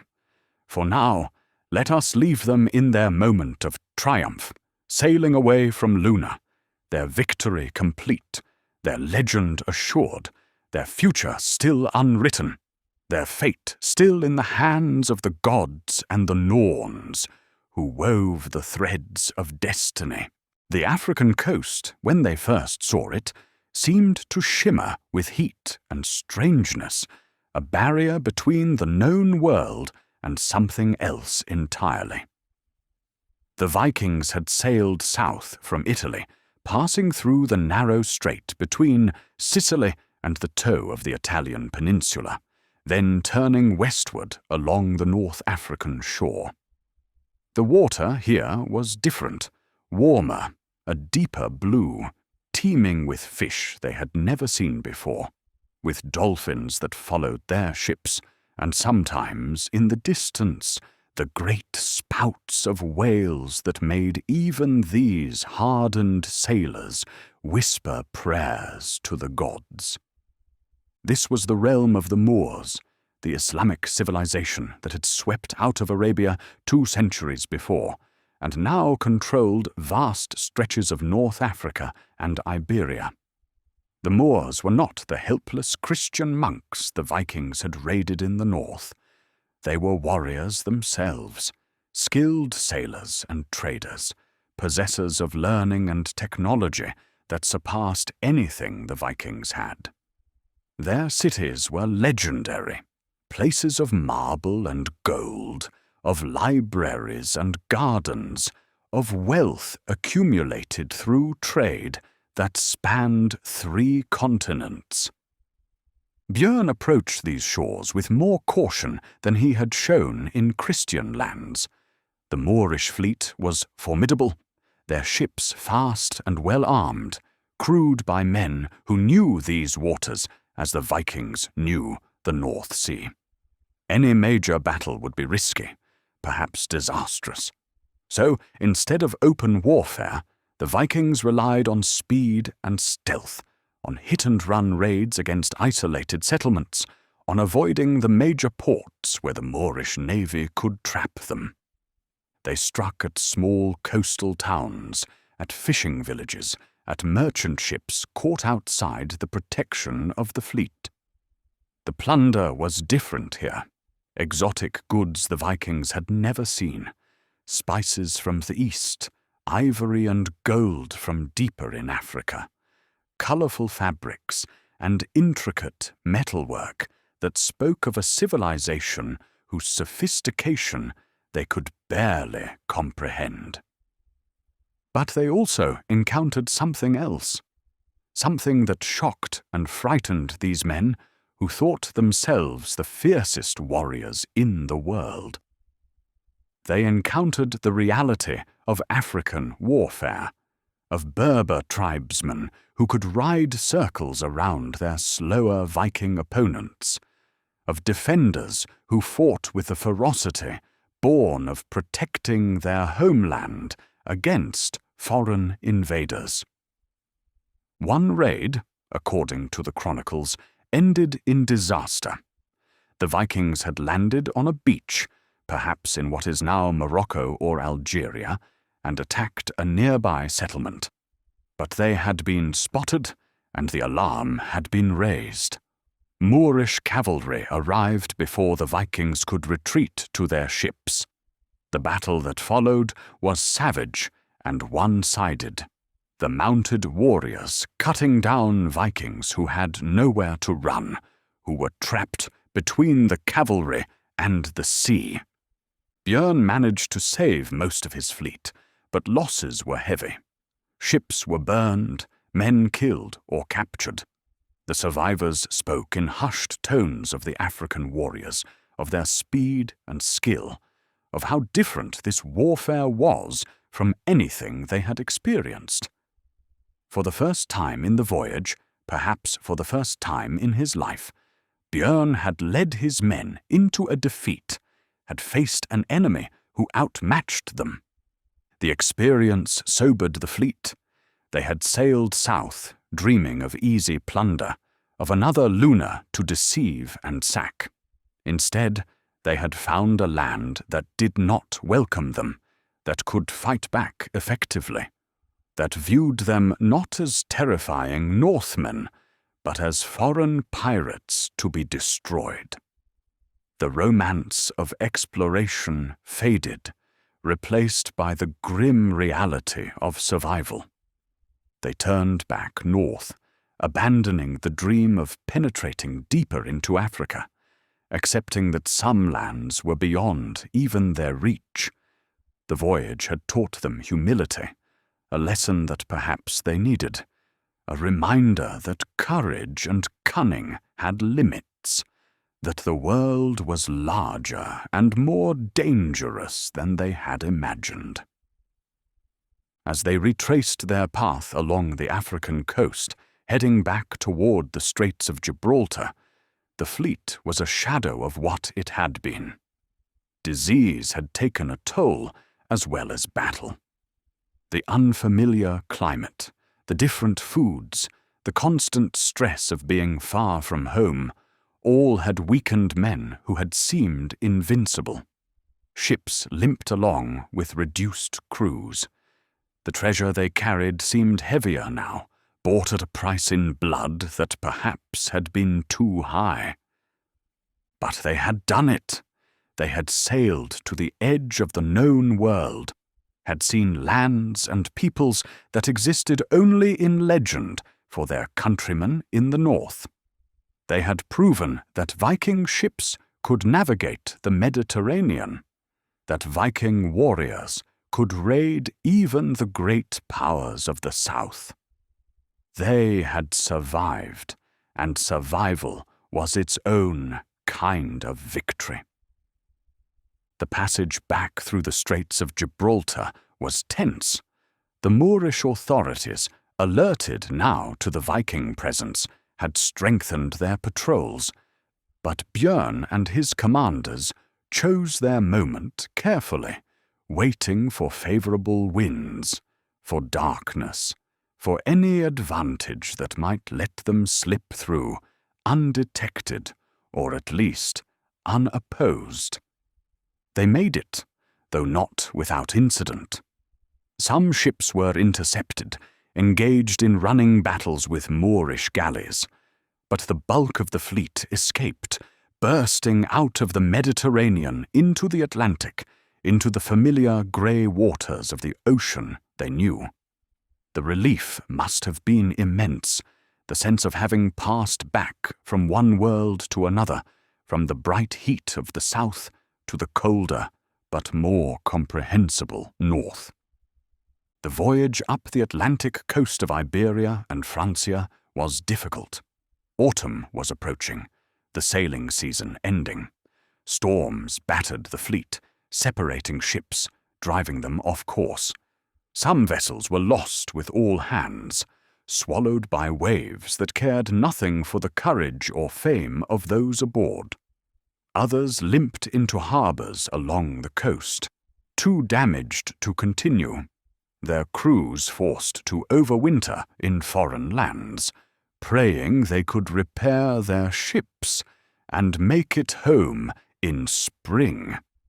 Bjørn pushed on with the ships that remained seaworthy, driven by an urgent need to get home, to see his family, to set foot again on northern soil. The treasure that had seemed so important now felt like a burden, heavy and cursed, bought with the lives of good men who would never see their homes again. They reached the Danish coast as winter was setting in, perhaps 2 years after they had left, perhaps longer. The fleet that had set out with 60 ships, maybe more, returned with perhaps half that number, and those half empty of the crews that had departed. By the brutal mathematics of Viking expeditions, the voyage had been a success, the treasure won more than compensating for the men lost. But for Bjørn, standing on the deck as the familiar coastline came into view, the accounting felt different, more complex, less triumphant than he had imagined. He had achieved what he set out to do. He had sailed to the Mediterranean, had raided its coasts, had taken cities and treasures, had gone farther than any Viking before him. His name would be immortal, spoken in the same breath as his father's, perhaps even surpassing Ragnar's fame. The saga of Bjørn Ironside and the Mediterranean voyage would be told and retold, embellished and expanded until it became one of the great tales of the Viking Age. But he had also learned something about the cost of ambition, about the weight of command, about the responsibility a leader bears for those who follow him. Every man who had died in Africa, every ship lost to storms, every warrior who would never see his family again. These were marks on his soul, debts that could never be fully repaid. And he had learned that the world was vaster and stranger than even he had imagined, that beyond every horizon lay new mysteries, new challenges, new peoples with their own strengths and civilizations. The Vikings were mighty, yes, but they were not all-powerful. There were limits to what courage and cunning could achieve. These lessons would shape the rest of his life, would influence how he ruled when he became king, would affect how he raised his sons and prepared them for their own futures. The boy who had dreamed of distant shores had become a man who had seen them, who had paid the price of that seeing, who carried with him both the glory and the burden of what he had done. As the ships came into harbour, as the crews disembarked and the treasure was unloaded, as families were reunited and tales began to be told, Bjørn stood apart, watching, remembering. He remembered Luna and the clever trick that had taken it. He remembered the African coast and the cavalry that had shattered his men. He remembered the Mediterranean under a southern sun, so beautiful, so deadly. He remembered his father, dead now, avenged, yet somehow still present, still judging. And he wondered what would come next, what the rest of his life would hold, whether he would ever again experience anything as intense, as transformative as the Great Voyage south. He was still a young man, still in his prime, still capable of great deeds.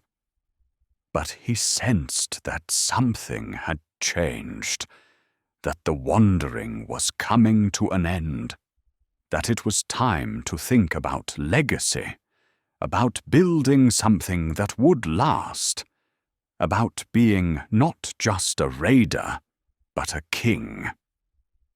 The Mediterranean voyage was over. The legend was secure. But the life of Bjørn Ironside was far from finished. New chapters awaited, new roles to play, new challenges to face.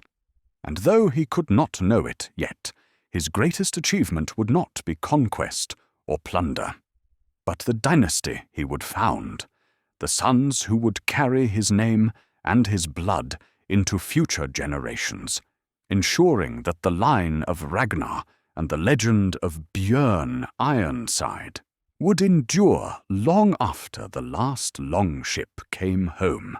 The journey home was, in many ways, harder than the voyage out. The excitement of exploration had faded, replaced by exhaustion and a bone-deep weariness that no amount of rest seemed to cure. The men were changed, aged by the voyage in ways that went beyond mere time. They had seen too much, endured too much, lost too much.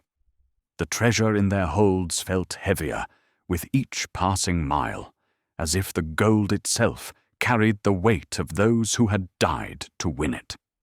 The storms of autumn and early winter were merciless. The Atlantic in those months was a grey wilderness of heaving water and howling wind, where survival depended on skill and luck in equal measure. Ships that had weathered Mediterranean calms and African heat were battered by northern gales, their timbers groaning, their sails torn, their crews working desperately at the bilge pumps to keep the rising water at bay. One night, in the midst of a particularly fierce storm, Bjørn's ship nearly foundered. A wave larger than any they had seen before crashed over the bow, swamping the deck, washing 2 men overboard before anyone could react. Their screams were lost in the wind. Their bodies vanished into the darkness. And there was nothing anyone could do. No rescue possible. No way to turn back into those towering seas to search for men who were almost certainly already dead. Bjørn, lashed to the steering oar, fought to keep the ship pointed into the waves, knowing that if they turned broadside, they would roll and go down in seconds. His arms burned with effort. Salt spray stung his eyes. The cold numbed his hands until he could barely feel the wood beneath his grip. But he held on, and the ship held together, and somehow they survived until dawn broke grey and sullen over a calmer sea. In the morning light, they counted the cost. 2 men lost, as mentioned, but also the mast cracked, a section of railing torn away, several oars broken. They made repairs as best they could, lashing the mast with rope, fashioning new oars from spare timber. But the damage was cumulative, the result of months of hard use, and there was only so much that could be fixed with the resources available. Other ships in the fleet were suffering similarly. They would rendezvous when they could, beaching their vessels on isolated shores to make repairs, to rest, to redistribute men and supplies among the remaining seaworthy ships. Each meeting was an accounting of losses, a recognition of how depleted they had become. Ships that had set sail with 50 men might now have 30, or 20, or even fewer. And yet they pressed on, driven by the simple imperative to get home, to complete what they had started, to deliver both themselves and their hard-won treasure back to the north. To fail now, to give up so close to the end, would make everything they had endured meaningless, would dishonor those who had died along the way. They stopped when they had to, raiding small settlements along the Frankish coast to replenish their food supplies. But these raids lacked the energy of earlier campaigns. The men were tired, more interested in bread and beer than in fighting. They took what they needed and left, avoiding conflict when possible, seeking only to survive long enough to reach home. Bjørn, watching his men, seeing how worn they had become, felt the weight of leadership more heavily than ever before. These men had followed him on the strength of his vision, his promise that they would see wonders and win glory. And they had, it was true, but the cost had been so high. Had he been right to ask it of them? Had the glory been worth the price? These were questions without answers, doubts that every leader must face when the adventure is over, and the accounting must be made. He could not change what had been done.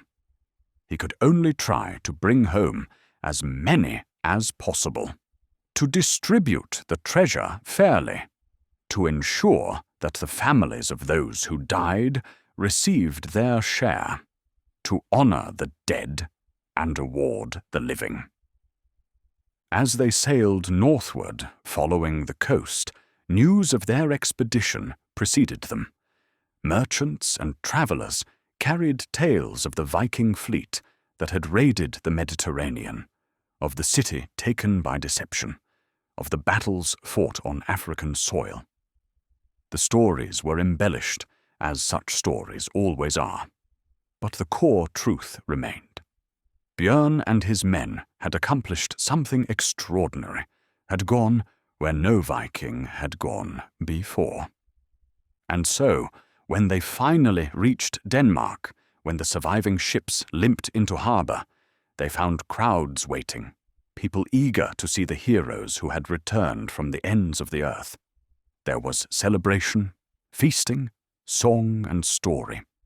The treasure was unloaded and divided, making many men and their families wealthy beyond their dreams.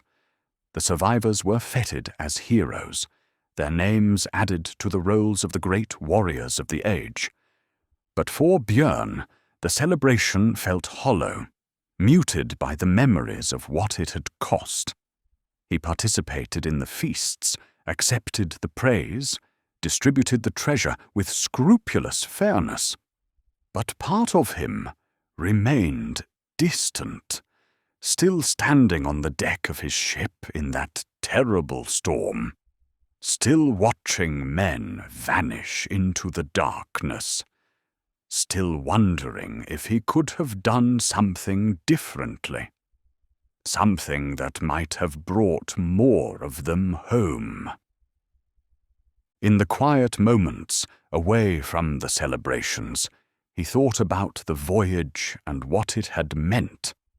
They had proven that the Mediterranean was accessible to Vikings, that the great powers of the south were not invulnerable.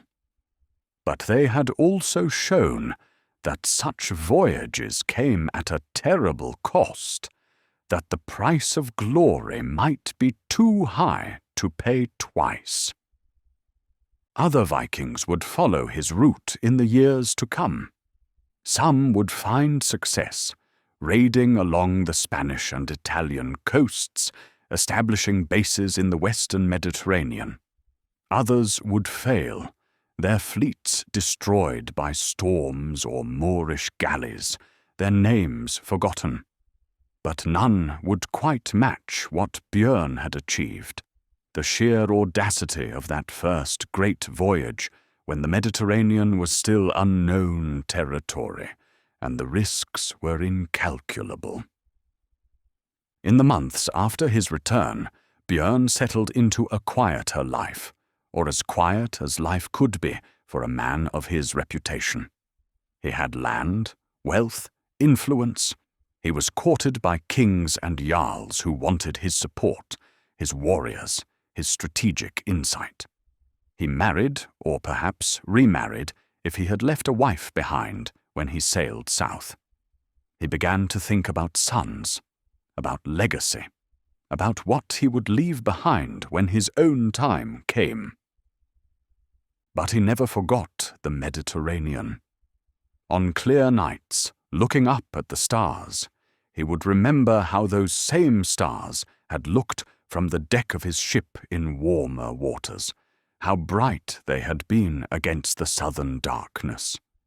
He would remember the smell of olive groves and cypress, the taste of wine and dates, the strange beauty of marble cities glowing in the afternoon heat. And sometimes, just sometimes, he would feel the old hunger, the desire to go back, to sail south one more time, to see again the wonders he had witnessed. But he always pushed the feeling away. He had done what he set out to do. The saga was complete. Now it was time for other things, for ruling and building, for raising sons who would carry on his name, for leaving a legacy that went beyond raiding and warfare. The long return had taught him something that all the battles and conquests had not. It had taught him about endings, about the necessity of knowing when a chapter is finished, when it is time to turn the page and begin something new. He had been a raider, a warrior, an explorer. Now he would be something else. Now he would be a king. But that transformation would take time, would require him to set aside the identity he had built over decades to become someone new while still remaining essentially himself.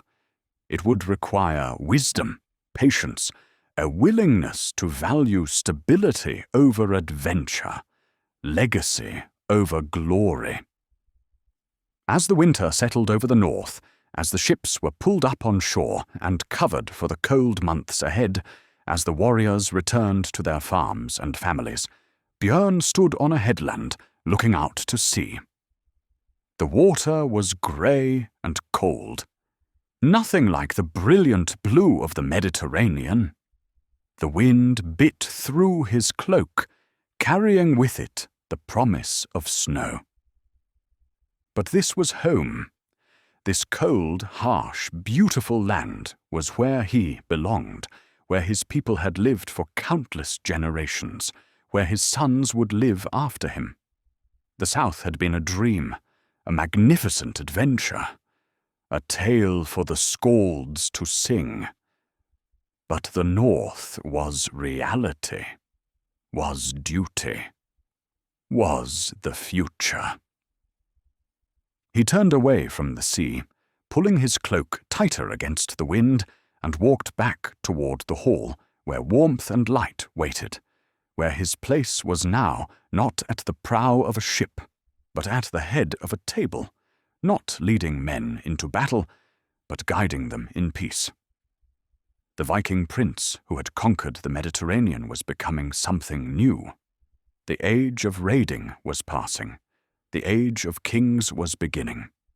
And Bjørn Ironside, the bear of the north, the son of Ragnar, the hero of 1,000 tales, was ready for this new chapter, this final transformation that would define his legacy and shape the future of his people. Time drifted onward, as it always does, carrying Bjørn from the wildness of youth into the steadiness of maturity, from the life of a raider to the responsibilities of a ruler. The years after the Mediterranean voyage were quieter, less dramatic, but in many ways more important. For it is one thing to win glory in battle, to lead men on great adventures. It is another thing entirely to rule wisely, to build a legacy that will endure, to be remembered not just as a warrior, but as a king. Bjørn's path to kingship was not simple or straightforward. Sweden in the 9th century was not a unified nation, but a collection of territories, petty kingdoms, each with its own ruler, its own traditions, its own claims to legitimacy. The title of king was fluid, earned as much as inherited, dependent on the support of powerful jarls and the will of the people assembled in the thing, the great assembly where free men gathered to settle disputes and recognize their leaders. But Bjørn had advantages. He was the son of Ragnar Lothbrok, a name that still carried weight years after Ragnar's death. He was the brother of Ivar and the other sons who had conquered England, who had made the family name famous across the known world. And he was himself a legend, the man who had sailed to the Mediterranean, who had taken Luna through cunning, who had led warriors farther from home than any Viking before him. When the King of Uppsala died, when the succession was uncertain and various claimants pressed their cases, Bjørn was among those whose names were spoken, whose qualifications were debated. He had not sought the throne actively, but neither had he discouraged those who championed his cause.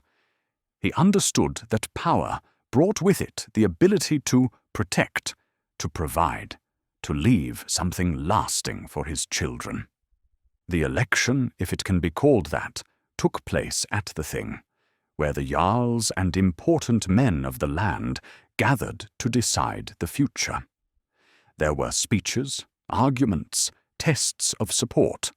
Other candidates had their adherents, their claims to blood and deed. But in the end, it was Bjørn's reputation that carried the day, his proven ability to lead men, his wisdom earned through decades of warfare and voyaging, his connection to the line of legendary kings. And so Bjørn Ironside became King of Uppsala, ruler of the ancient sacred center of Swedish power, keeper of the great temple where the old gods were honored, judge and war leader for his people. He was perhaps in his 40s by then, no longer young, but not yet old, at the peak of his physical and mental powers, ready to apply the lessons learned in a lifetime of adventure to the challenges of rule. His kingship was marked by a quality that might surprise those who knew only the tales of his raiding days. He was not a tyrant or a conqueror in the style of some Viking kings. He was, instead, a stabilizer, a unifier, a king who sought to build rather than merely to take. He understood that lasting power came not from fear, but from respect, not from hoarding wealth, but from distributing it wisely, not from crushing rivals, but from making them allies. He built halls and fortifications, not for aggressive war, but for defense and administration. He encouraged trade, understanding that merchants and craftsmen brought wealth more reliably than raids.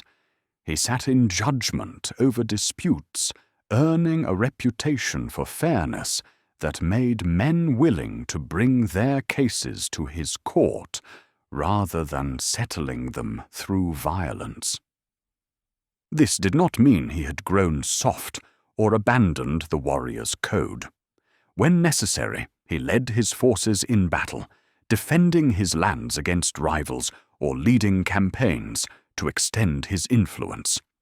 But these were calculated actions, strategic rather than merely impulsive. He fought when fighting served his people's interests, not simply for the joy of battle or the lure of plunder. He married, if he had not already, a woman of noble birth whose name the sagas sometimes record and sometimes do not. She bore him sons, several of them, each taught from childhood that they carried a great name, a heavy legacy, a responsibility to their ancestors and their people.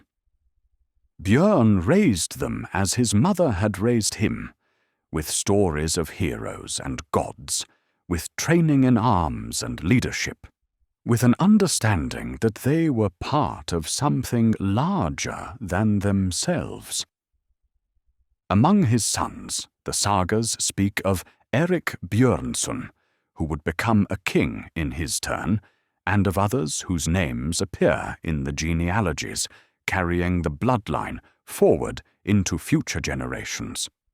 Bjørn taught them what he had learned, not just the skills of warfare, but the wisdom of governance, the importance of honor, the value of patience and strategy.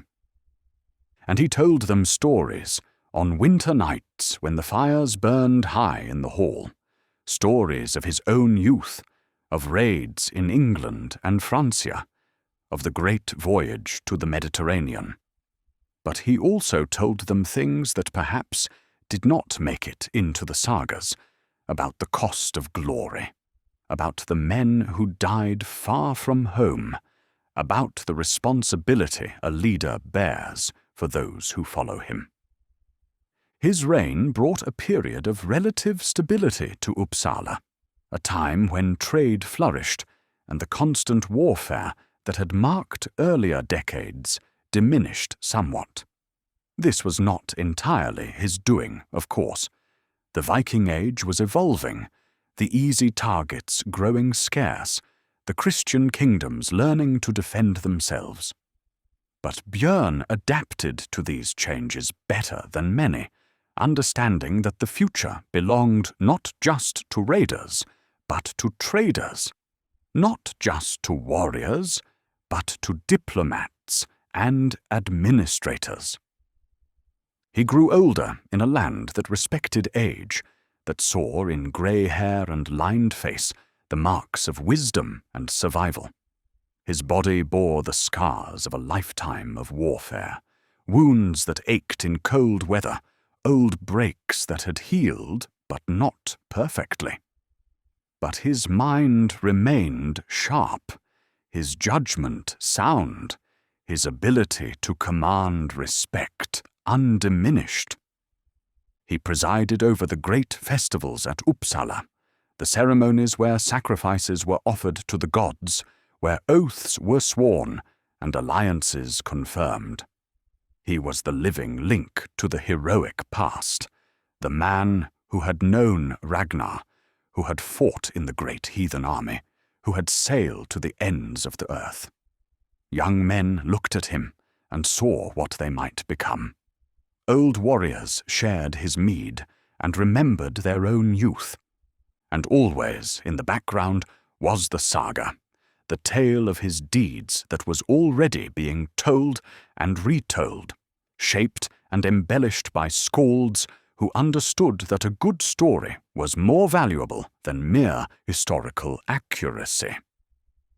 The saga of Bjørn Ironside was becoming a legend, a tale that would outlive the man himself, that would carry his name into future centuries. Did he recognize this? Did he understand that he was becoming a myth even in his own lifetime? That the man Bjørn was being transformed into the legend Bjørn Ironside? Perhaps. Perhaps he heard the songs the skalds sang, and recognized that the hero they described was both him and not him, a creation built from his deeds, but shaped by the needs and desires of those who told his story. If it troubled him, he gave no sign. He accepted the role that fate had given him, played it as well as he could, and prepared for the day when he would pass the burden to his sons and his people, and finally rest. The exact year of his death is unknown, lost like so much else in the mists of time. The sagas offer different versions, different circumstances. Some say he died peacefully in his bed, surrounded by his family, his last words a blessing for his sons. Others speak of a final battle, a last display of the courage that had defined his life. Still others hint at darker endings, at treachery or fate's cruel turn. But the manner of his death matters less than the fact of his life, less than what he achieved and what he left behind. He had been a son of Ragnar, living always in that great shadow. But he had stepped out of it, had carved his own legend, had done things that even his famous father had never attempted.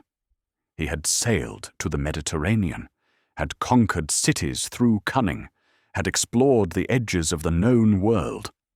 He had avenged his father, had fought in the conquest of England, had ruled as a king in Sweden, and he had founded a dynasty. His sons and grandsons would rule after him, carrying his blood and his name into future generations. The line of Bjørn Ironside would continue for centuries, spreading across the Viking world, linking him to countless descendants who would never know his face, but would carry something of his spirit. In his final years, did he think back on the Mediterranean voyage? Did he remember the warm sun and the blue water, the marble cities and the African coast? Did he wonder if he could have done things differently? Saved more men? Achieved even greater glory? Perhaps, but more likely he thought about his sons, about the legacy he was leaving them, about the kingdom he had built and the name he had made. He had lived a full life, had experienced more than most men could dream of. He had been a warrior and a king, a raider and a ruler, a son who had honored his father, and a father who had prepared his sons for their own futures. And when his time came, when the Norns finally cut the thread of his life, he faced it as he had faced everything, with courage and without complaint. He had lived well. He had died well. What more could any Viking ask? His body was laid to rest with honor, buried in a mound that would mark his passing for generations, surrounded by the weapons and treasures that would accompany him to whatever afterlife awaited. The funeral was attended by kings and jarls, by warriors who had fought beside him, and young men who had only heard the tales. They drank to his memory, sang songs of his deeds, and promised that his name would never be forgotten. And it has not been forgotten. Across the centuries, across the vast gulf of time that separates his age from ours, the name of Bjørn Ironside still echoes. The details may be lost, the facts obscured by saga and legend, but the essence remains. A man who dared greatly, who explored boldly, who left his mark on the world in ways both violent and constructive, both heroic and human. The King of Uppsala was dead, but the legend of Bjørn Ironside was immortal, would be told and retold as long as people remembered the Vikings, as long as there were dreamers who looked at the horizon and wondered what lay beyond, as long as there were those who understood that true glory came not from the ease of the path, but from the courage to walk it, whatever the cost.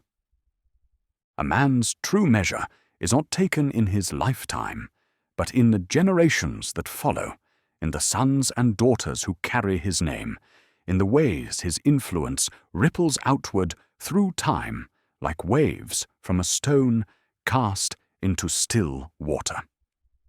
Bjørn understood this, had learned it from his own father, from watching how Ragnar's legacy had shaped his life and those of his brothers. And so he had prepared, had taught, had done everything in his power to ensure that what he built would endure. His sons were his pride and his hope, the living embodiment of his legacy. Erik Bjørnson, the eldest or perhaps the most capable, would inherit the kingship of Uppsala, would rule as his father had ruled, with wisdom and strength. The younger sons would carve out their own domains, would become jarls and kings in their own right, would extend the family's influence across the Norse world. But beyond his immediate children, the legacy of Bjørn Ironside spread in ways he could not have anticipated. His voyage to the Mediterranean had opened a route that others would follow. had proven that even the most distant lands could be reached by Viking ships. In the generations after his death, Norse raiders and traders would establish themselves in the western Mediterranean, would found bases in Spain and Italy, would even establish diplomatic relations with Byzantium. The technique of deception he had used at Luna would be employed again and again by Viking leaders who learned from his example. The combination of military prowess and tactical cunning that characterized his campaigns would become a model for Norse warfare, influencing strategies and battles across the Viking world. His bloodline spread, too, carried by his sons and their sons, by marriages and alliances, by the complex web of kinship that bound the Norse peoples together. Genealogies compiled centuries later would trace the lines of Swedish and Norwegian kings back to Bjørn Ironside, claiming descent from this hero of the legendary age. Whether all these claims were true is impossible to say, but the fact that they were made, that rulers thought it worthwhile to claim kinship with Bjørn, speaks to the power of his legend. The saga of his life, told and retold by generations of skalds, evolved over time. Each telling added new details, embellished old ones, shaped the story to fit the needs of the audience. The historical Bjørn, the man who actually lived and died, was slowly transformed into Bjørn Ironside, the legendary hero, a figure larger than life, almost more god than man. In these tales, his successes were magnified, his failures minimized or ignored. The clever trick at Luna became an even more elaborate deception. The Mediterranean voyage expanded to include more cities sacked, more battles won, more wonders witnessed. The African expedition, in some versions, took him to places far beyond where he actually sailed, to kingdoms of gold and monsters, to the very edge of the world. But beneath the exaggerations, beneath the mythologizing, there remained a core of truth. A man had lived, had dared greatly, had achieved remarkable things, and that truth was worth preserving, worth celebrating, worth passing down through the generations. In the halls of Uppsala and beyond, when the winter nights were long and the fires burned low, men would still tell stories of Bjørn Ironside. They would speak of his youth in the shadow of Ragnar, of his first raids and early victories. They would describe the Great Heathen Army and the vengeance taken for his father. And always they would return to the Mediterranean voyage, to that great adventure that defined his legacy, that set him apart from every other Viking warrior of his age. Young men, listening to these tales, would feel the stirring of ambition, the desire to equal or surpass these legendary deeds. They would dream of their own voyages, their own conquests, their own chance at immortality through saga and song. Some would succeed, would add their own names to the roll of heroes. Most would fail, would die unknown and unremembered, their dreams unfulfilled. But the dreaming itself was part of Bjørn's legacy, the understanding that greatness was possible, that a man born in a small northern kingdom could change the world, could sail to the ends of the earth, and return to tell the tale. That possibility, that hope, was perhaps as valuable as any treasure he brought back from the Mediterranean. His dynasty, the line of kings descended from him, would rule in Sweden for generations.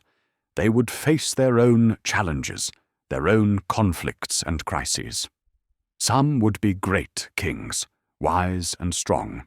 Others would be weak or cruel, would lose what their ancestors had won. But always they would carry the name and the blood of Bjørn Ironside, would claim legitimacy through their descent from this legendary hero. And even when the dynasty fell, when the direct line of succession was broken, even then the legend persisted. Bjørn Ironside had become more than a man, more even than a dynasty. He had become an idea, a symbol of Viking courage and cunning, of the adventurous spirit that had sent dragon-proud ships across the known world, that had made the Vikings the terror and the wonder of their age. Centuries later, when the Viking age had passed, when Christianity had converted the north and the old gods were barely remembered, when the longships had rotted away and the warriors had laid down their swords, still the name of Bjørn Ironside was known. Historians would debate his existence, would try to separate fact from fiction in the sagas. But even the skeptics could not deny that someone had sailed to the Mediterranean, that the Viking raids into southern waters had actually happened, that behind the legend there must have been a real man who started it all. And that man, that historical figure obscured by time and tale, was Bjørn. He had lived, had loved, had fought, had ruled, had died. He had been human, with all the flaws and virtues that implies. He had made mistakes, had suffered losses, had known fear and doubt and pain. But he had also achieved greatness, had done things that seemed impossible, had left his mark on the world in ways both terrible and magnificent. His legacy was complex, as all legacies are. He had brought death and destruction to countless innocents, had raided and plundered, had killed and enslaved. By modern standards, by any civilized measure, many of his deeds were crimes, indefensible and terrible. But he had also been a product of his time, a man shaped by a culture that valued courage and conquest, that measured worth in battle fame and treasure-taking. And he had been more than just a raider. He had been a king who brought stability, a father who prepared his sons, a visionary who saw beyond the familiar horizons, a leader who inspired loyalty and respect. His legacy contained multitudes, could not be reduced to simple judgment of good or evil, hero or villain. Perhaps that complexity is what makes him enduring, what keeps his story relevant even across vast gulfs of time and culture. He was human, recognizably so despite the legendary gloss. He dreamed and struggled and succeeded and failed. He was neither saint nor monster, but something in between, something more interesting than either extreme. And so his legacy endures, not just in bloodlines and sagas, but in the persistent human fascination with those who dare, who explore, who push beyond the known into the unknown. Every age has its explorers, its adventurers, its Bjørn Ironsides. The names change, the technologies evolve, but the spirit remains the same. The refusal to be content with what is, the hunger for what might be, the courage to risk everything for the chance at something greater. That was the true legacy of Bjørn Ironside. Not the treasure he won, not the cities he sacked, not even the dynasty he founded. His true legacy was the idea that the world was there to be explored, that horizons existed to be crossed, that greatness was possible for those brave enough to seek it.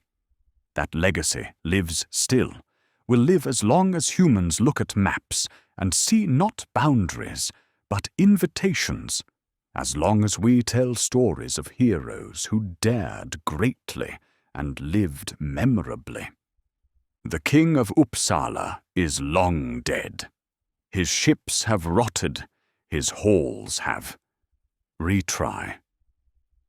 Continue. Fallen, his treasure is scattered or buried beneath the earth. But the legend of Bjørn Ironside sails on, carried not by longships, but by the timeless human need for stories of courage and adventure, for tales that remind us that life, however brief, can be lived boldly, can be made to matter, can echo across the centuries long after the final breath is drawn. And so we come to the end of our journey, to the quiet close of a tale that began in fire and ambition, that crossed seas and centuries, that transformed a boy born in shadow into a legend that would never die. The story of Bjørn Ironside is complete, or as complete as any story can be when so much time has passed, when the line between history and myth has blurred beyond all recognition. We have walked beside him from childhood to kingship, from the cold halls of Denmark to the warm shores of the Mediterranean. We have watched him grow from a son struggling with his father's legacy into a man who created his own. We have sailed with him through storms and calms, have stood beside him in battle and in council, have witnessed his triumphs and his sorrows, his wisdom and his flaws. But what does it all mean? This life lived so long ago, this tale told and retold until the truth is lost in the beauty of the telling. What can we, so distant from his age, so different in our values and our world, take from the saga of Bjørn Ironside? Perhaps it is simply this, that he lived, that he took the raw material of his existence, the circumstances of birth and time and culture that he did not choose, and shaped them into something remarkable. He could have been merely another Viking raider, one more warrior among thousands, forgotten as soon as the last man who knew him died. Instead, he chose to reach beyond what was expected, to dream of distant shores, and then to make that dream reality. The Mediterranean voyage was impossible until he did it. The siege of Luna could not be taken until he took it. The legacy that would stretch across centuries didn't exist until he created it through the choices he made, the risks he took, the courage he demonstrated day after day, voyage after voyage, battle after battle. He was not perfect. The sagas may paint him as a flawless hero, but the reality was surely more complicated. He made mistakes, lost men who trusted him, caused suffering to countless innocents whose only crime was to be in the path of his ambition. The treasure he won was bought with blood, much of it belonging to those who had no quarrel with the North, who simply wanted to live their lives in peace. But to judge him solely by modern standards is to miss the point, to impose our values on a time that did not share them, to demand that a 9th century Viking warrior think and act like a 21st century person. He was a man of his time, shaped by the brutal realities of the Viking Age, by a culture that glorified courage and conquest, that saw raiding not as crime, but as honorable pursuit. Within that context, within the world as he found it, Bjørn Ironside lived well. He was more than just a successful raider. He was a leader who inspired loyalty, a tactician who valued cunning over mere force, a king who brought stability to his realm. He was a father who prepared his sons, a son who honored his father, a brother who maintained bonds even when ambition might have torn them apart. and he was a dreamer who refused to let the impossible remain so. When everyone told him the Mediterranean was unreachable, he found a way to reach it. When they said no, Viking could take Luna, he took it. When they claimed the known world ended at certain boundaries, he sailed beyond them and returned to prove them wrong. That refusal to accept limits, that insistence on testing boundaries, that hunger for horizons not yet reached, these are qualities that transcend time and culture.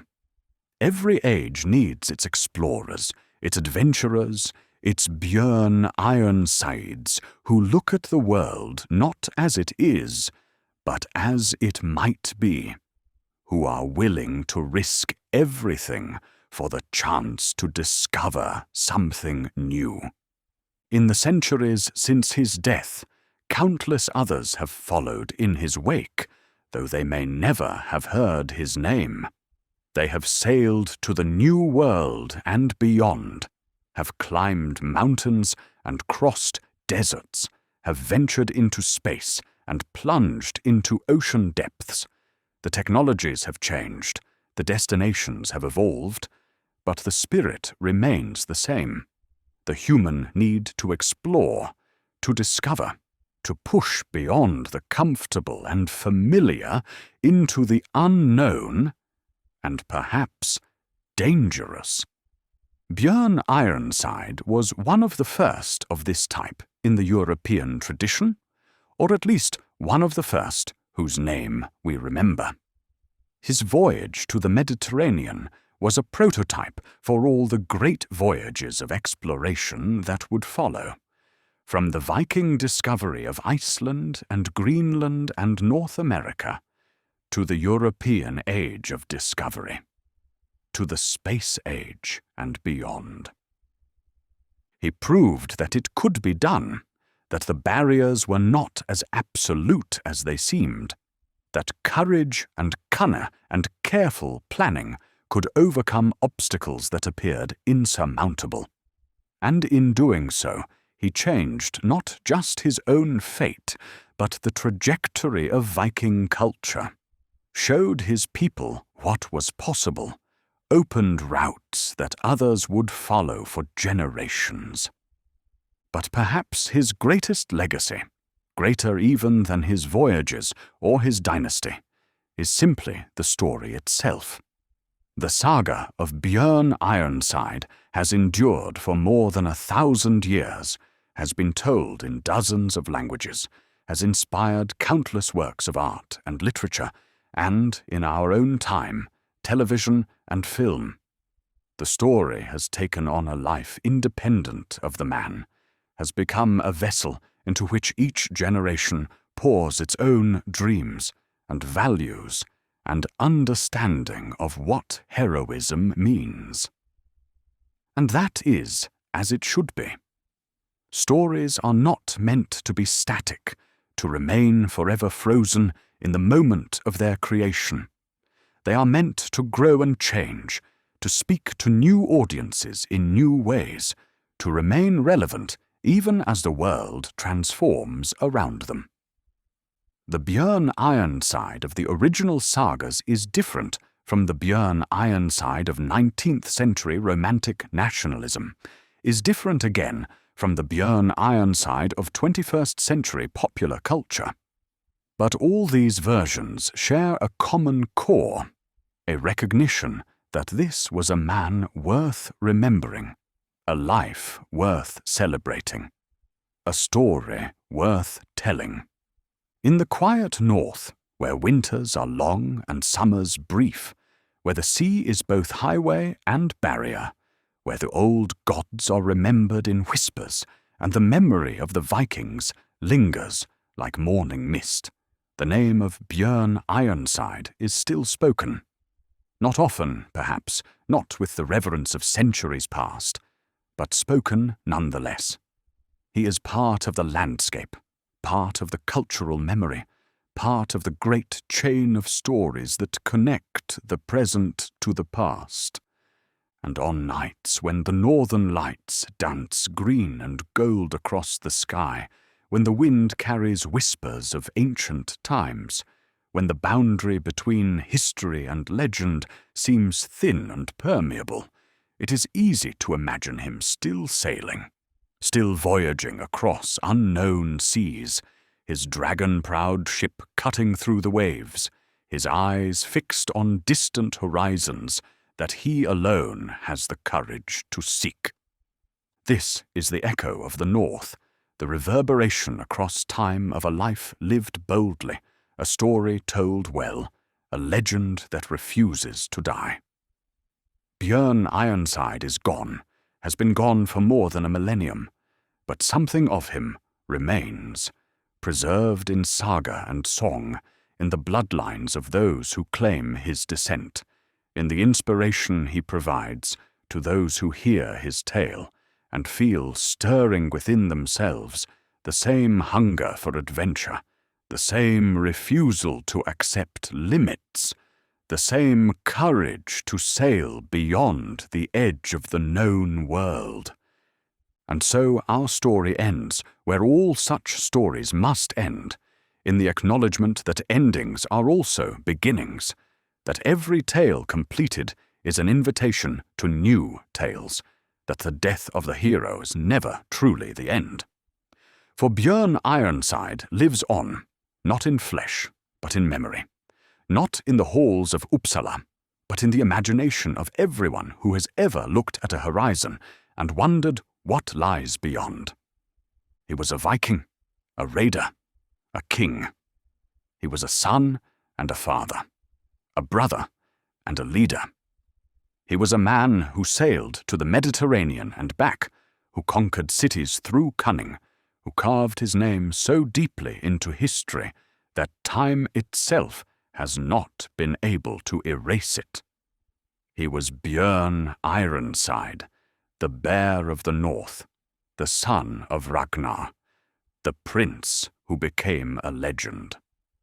And though the world has changed beyond recognition since his time, though the Vikings are long vanished and their age is past, though the very seas he sailed are crossed now by vessels that would have seemed like magic to him, still his story resonates, still we tell it, still we listen, still we find in it something valuable, something worth preserving and passing on. For in the end, the story of Bjørn Ironside is not really about Vikings, or raids, or even about the Mediterranean voyage, remarkable though that was. It is about the human spirit, about our capacity for courage and curiosity, about our refusal to be bound by the circumstances of our birth, about our insistence on making our brief time on this earth matter, on leaving something behind that will outlast us. He succeeded in that, succeeded beyond what even he might have imagined. 1,000 years have passed, and still we speak his name. 1,000 years, and still his story inspires. 1,000 years, and still the legend sails on, carried not by wind, but by the timeless human love of tales well told, of heroes who dared greatly, of lives that remind us of what is possible when courage meets opportunity, when vision meets determination, when a man decides that he will not be forgotten. And so we close the saga, let the final words drift into silence, allow the story to settle into its place among all the stories humanity has told itself across the centuries. The hall grows quiet, the fire burns low. The northern night presses close around us, vast and ancient and full of stars. Somewhere in that darkness, in the space between memory and imagination, Bjørn Ironside still sails, still voyages, still reaches for horizons that others cannot see. He is eternal now, preserved in story, untouched by time. The Bear of the North, the iron-sided prince, the Viking who conquered the Mediterranean. His saga is complete, his legend endures. His echo will sound as long as humans gather to tell stories, to honor courage, to remember those who showed us what we might become if only we dare to try. Welcome to the Sleepy Historian. Tonight we have drifted across the centuries together, have walked with a hero through his life and beyond his death, have witnessed the transformation of man into myth.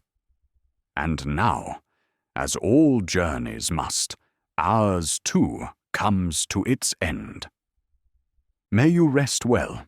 May your dreams be filled with distant shores and ancient wonders.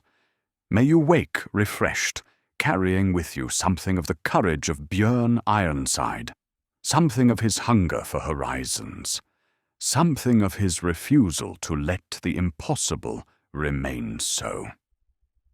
Sleep now. The story is told. The legend is complete. And somewhere in the quiet north, the echo sounds on. Good night.